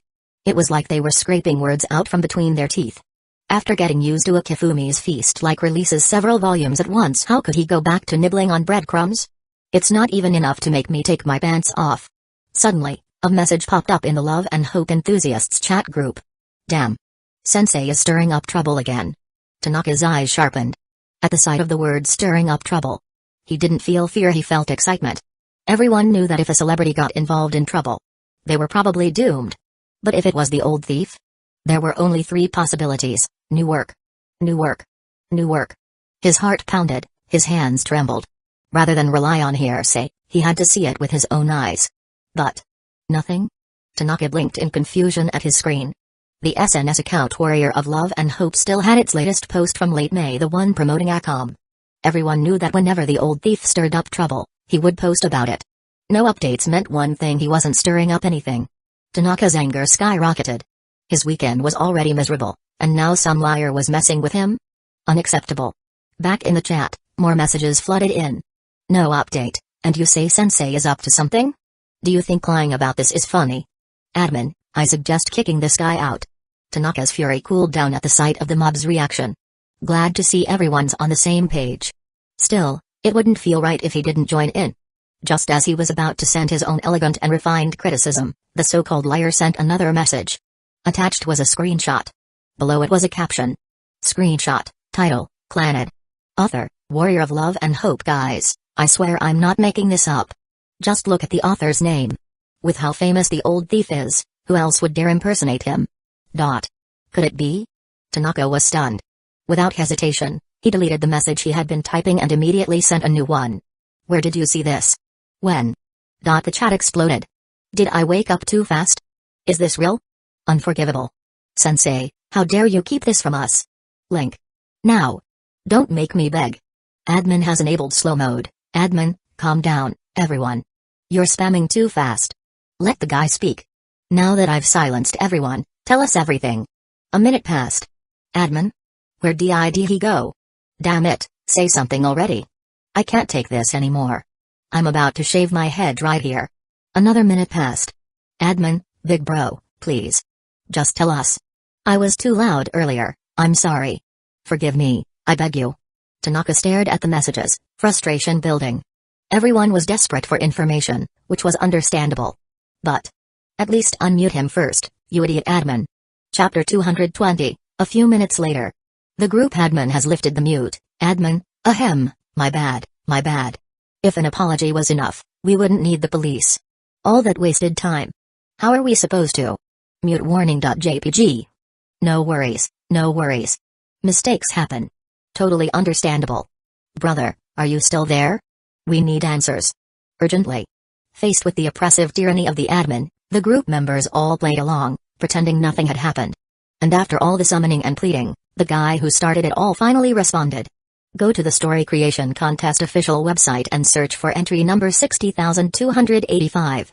Thanks for the tip, legend. as expected of the notorious sensei, always stirring things up. He slipped away unnoticed and joined a whole new competition. Wait. What even is the story creation contest? Seriously? Do you not have the internet? Go look it up. Even if it's just a script and not a final product, given the sensei's storytelling skills, it's bound to be another masterpiece. I just hope this story has a happy ending. Unlike Stein's Gate. One by one, the fans in the group shared their thoughts and then promptly disappeared. No need to ask where they went. As for Tanaka, the moment he saw the contest entry number, he immediately closed the chat. No hesitation, no second thoughts. Of course, he knew about the story creation contest. Held once every 4 years, it was a massive event, full of hype.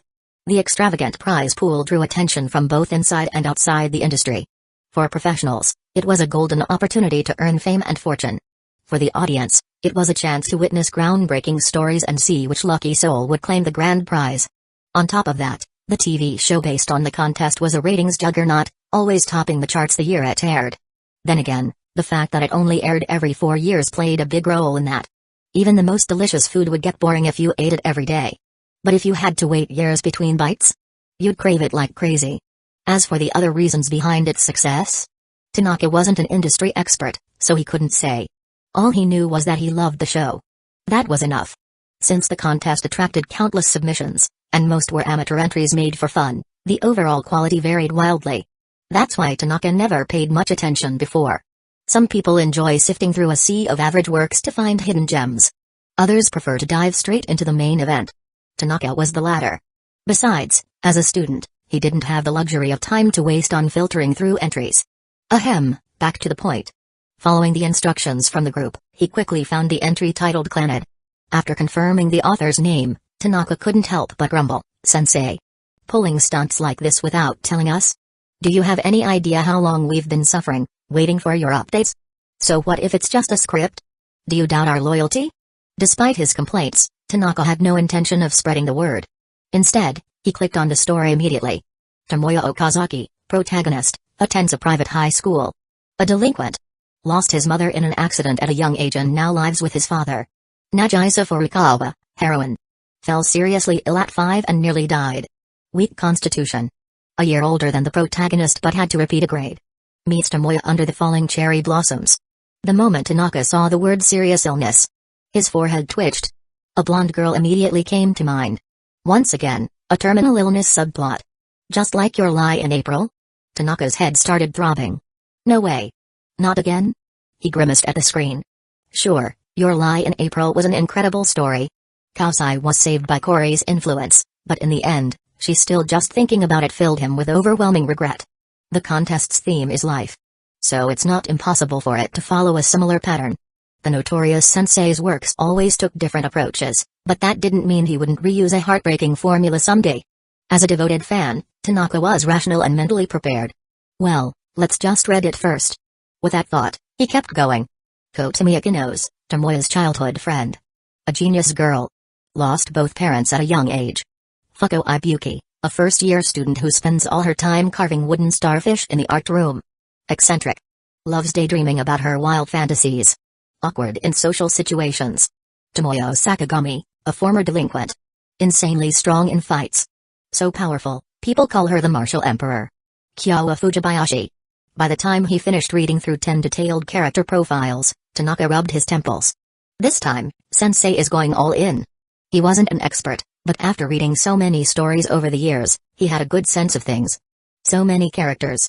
Such intricate backstories. With this author's style, there was no way these were just filler characters meant to show up for a few brief scenes and disappear. If they had such detailed setups, they were bound to have their own deeply intertwined arcs within the main story. Just imagining the amount of work required to weave all these stories together made Tanaka's scalp tingle. But more importantly, for a preliminary round, this is total overkill. Looking at the corresponding character illustrations, Tanaka let out a sigh. Sure, plenty of writers could create a perfect character profile. But how many could also draw their own characters? Just that alone put this entry on a whole different level from 99% of the competition. Seeing these well-crafted character designs, Tanaka's curiosity skyrocketed. He couldn't wait to see what kind of story the notorious sensei would craft for this tale called life. Chapter 221, On a spring day, as cherry blossoms drift through the air, Delinquent high school student Tomoya Okazaki meets a girl named Nagisa Furukawa on his usual walk up the school hill. As they talk, Tomoya gradually learns more about Nagisa, how she had to repeat a year due to illness and now feels uneasy about her new school environment. Meanwhile, Nagisa, who dreams of joining the drama club, is devastated to find that the club had been disbanded long ago. Seeing her disappointment, Tomoya decides to help her revive the drama club. Accompanying the outline were a few black and white illustrations. In the first image, a lone boy walked along an empty slope. Next to him, lines of monologue were written: "I hate this town. Because it holds nothing but memories I want to forget. Every day, I go to school, chat idly with my friends, then return to a home I don't want to be in. Day after day. Will my life ever change? When will something finally be different?" Just a few simple lines, yet they evoked a deep sense of melancholy. Recalling the protagonist's backstory, Tanaka immediately understood why he would think this way. The scene shifted. "Do you like this school?" "I love it very much. But nothing lasts forever." A girl, wearing the same school uniform as Tomoya yet completely unfamiliar to him, stood still about 200 meters away from the school. In the illustration, Tomoya looked at her in surprise, his thoughts written beside him. "She's not talking to me." In the next panel, the girl gazed at the sky, her thoughts drifting elsewhere. No matter how joyful or happy something is, it will never last forever. Even knowing that, do you still love this place? Tomoya knew she wasn't speaking to him. But then just go and find more of it. The words escaped his lips before he even realized it. Startled by the sudden voice, the girl's eyes welled with tears. Her shoulder-length hair swayed gently in the wind as she turned to look at him in surprise. Unfazed, Tomoya continued, "More happiness, more joy, just go and find them." The girl remained frozen, as if she still hadn't processed this unexpected conversation. "Come on, let's go." With those words, Tomoya took the lead, walking ahead. The girl, still wearing that bewildered expression, hesitantly followed behind him. The final caption read, "Everyone has experienced those naive and clueless days. Together, we begin climbing this long hill." After reading this, Tanaka couldn't hold back his frustration. This outline is way too brief. Without the illustrations, the first chapter's summary wouldn't have captured even a fraction of the story's charm. If someone had told him this was supposed to be a warrior of love and hope sensei type of story, he would have taken it as an insult. But just from a few pages of artwork, Tanaka could already feel the depth of this tale. So, yeah, outlines are just references. Seriously, who actually enjoys reading outlines? The preliminary round has plenty of time, so why not just write out the full chapter scripts? Even though the added manga panels were a plus, not including full chapter breakdowns was definitely a huge drawback. And if other contestants were also relying solely on outlines, well, none of them were Warrior of Love and Hope sensei. As a well-known manga artist, light novel author, anime screenwriter, and game developer, this guy had higher expectations from his fans. Wasn't that only natural? With those thoughts swirling in his mind, Tanaka continued reading. "Kotomi, this world is beautiful. Even if it's filled with sadness and tears, open your eyes. Do what you want to do. Become who you want to be. Love who you want to love. Find the friends you seek. Don't rush, don't be lost. Take your time growing up. No matter what happens, never regret meeting this world. Akio, we never gave up on our dreams. A child's dream is also their parents' dream. Now, Nagisa, it's your turn to make our dream come true. With the birth of a new life, another life comes to an end. Ashio, Sani said you can't cry in front of others. The only places you can cry are in the bathroom or in daddy's arms. A dimly lit living room. A messy floor. A staticky radio playing incomprehensible sounds. A drunken Naoki Okazaki slumped over. A series of hazy, yellow-tinted memories, blurry yet painfully real. Hey, Dad. You're tired, aren't you? Maybe. It's time to rest. Have I finally finished? Has my mission finally come to an end? One scene after another unfolded before Tanaka's eyes, making his tears flow uncontrollably. From Tomoya's high school days, to his graduation and work, to marriage and starting a family. Nagisa died during childbirth, leaving behind their daughter, Ashio. Tomoya, drowning in grief, spent 5 years in despair before finally taking Ashio on a trip, just the two of them. It was then he realized his mistakes, understood his father's struggles, and finally grasped the weight of being a parent. Determined to raise Ashio properly, Tomoya made his resolve. But then, he discovered Ashio was sick. Her condition deteriorated rapidly. On one of her frequent requests for a trip, Tomoya finally agreed. Yet, in that heavy snowfall, Ashio reached the end of her journey before they could even finish walking down that long, Long road together. Scene after scene played out, pulling at Tanaka's heartstrings until his tears wouldn't stop. A person's life is a series of arrivals, encounters, companionships, and farewells. Chapter 222. The sun was setting over Tokyo, casting a warm golden glow over the bustling streets. Akifumi adjusted his scarf as he stood outside Shibuya Crossing.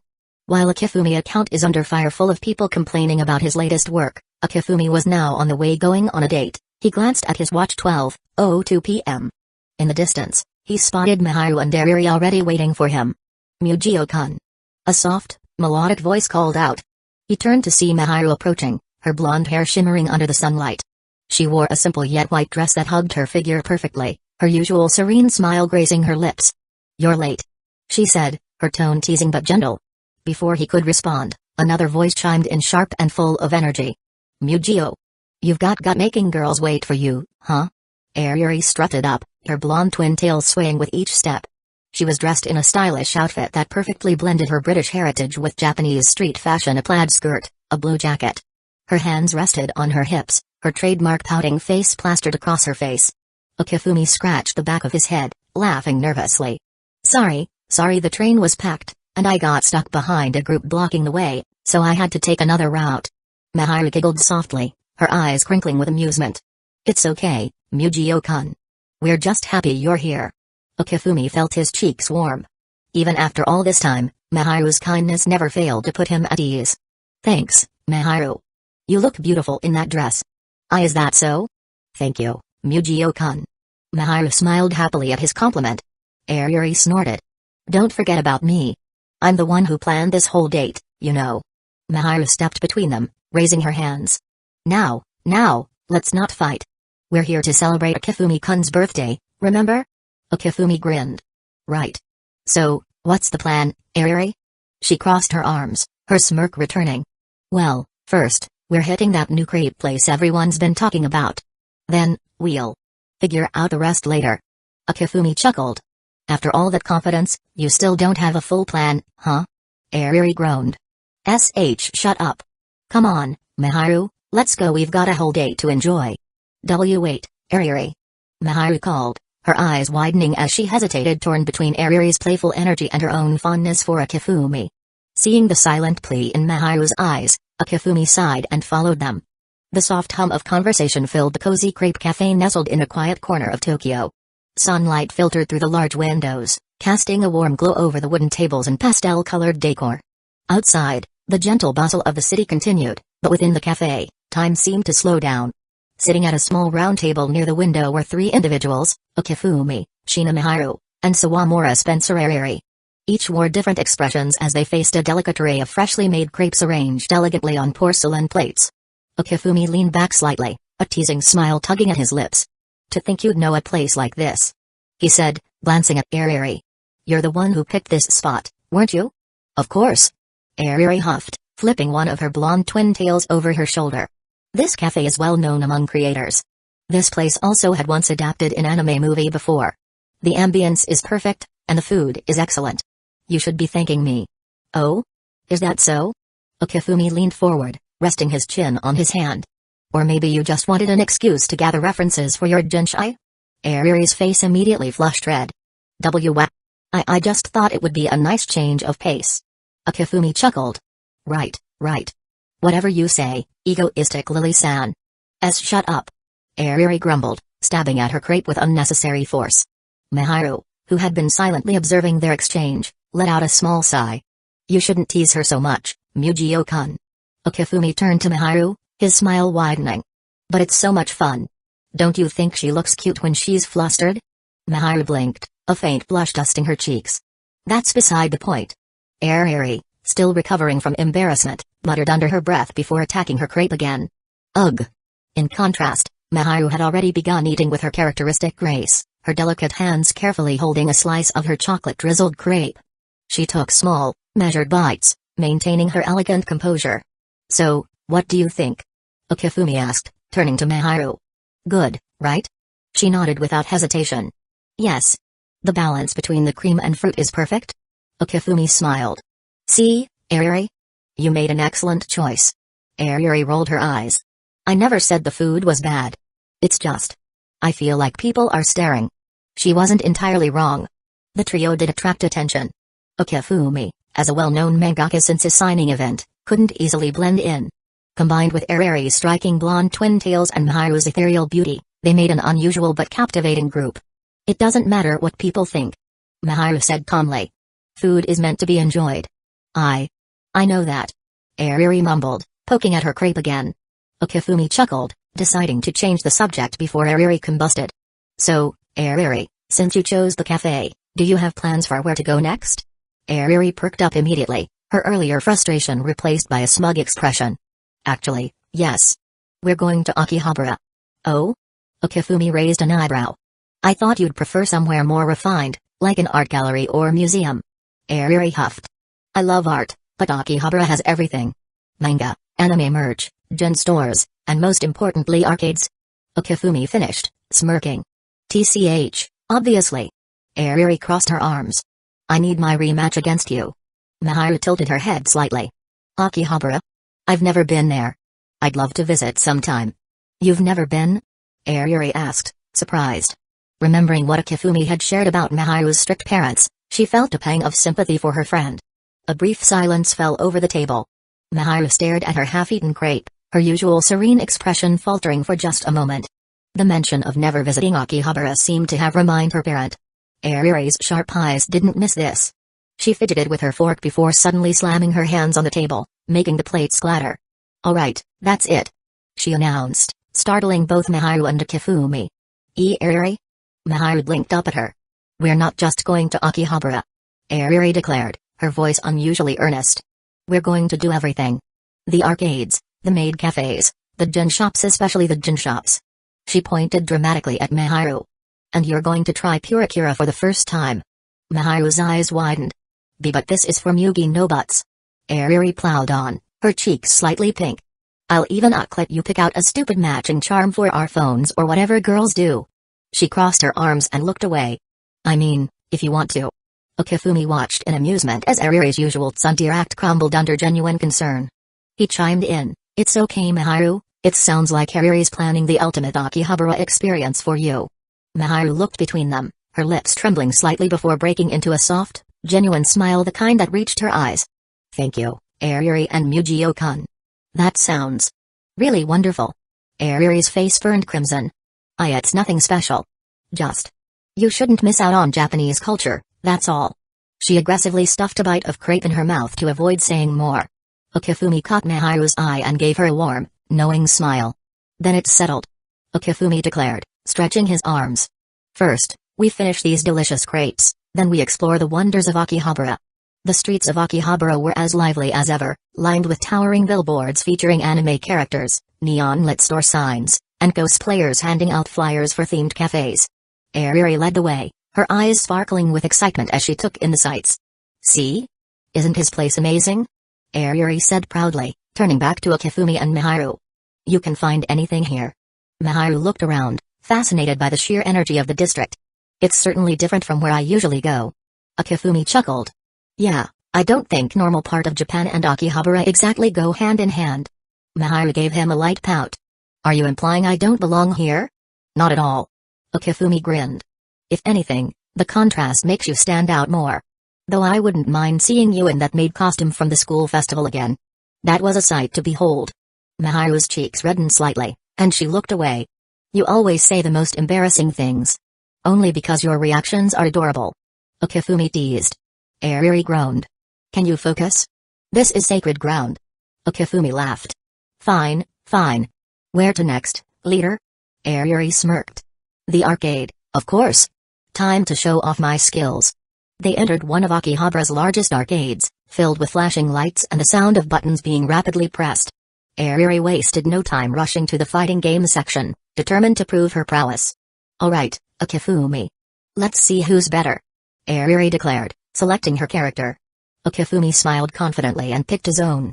The match began, and within moments, he landed a devastating combo, taking down Eriri's character in record time. Eriri gawked at the screen. What just happened? Okifumi smirked. You really thought you could beat me?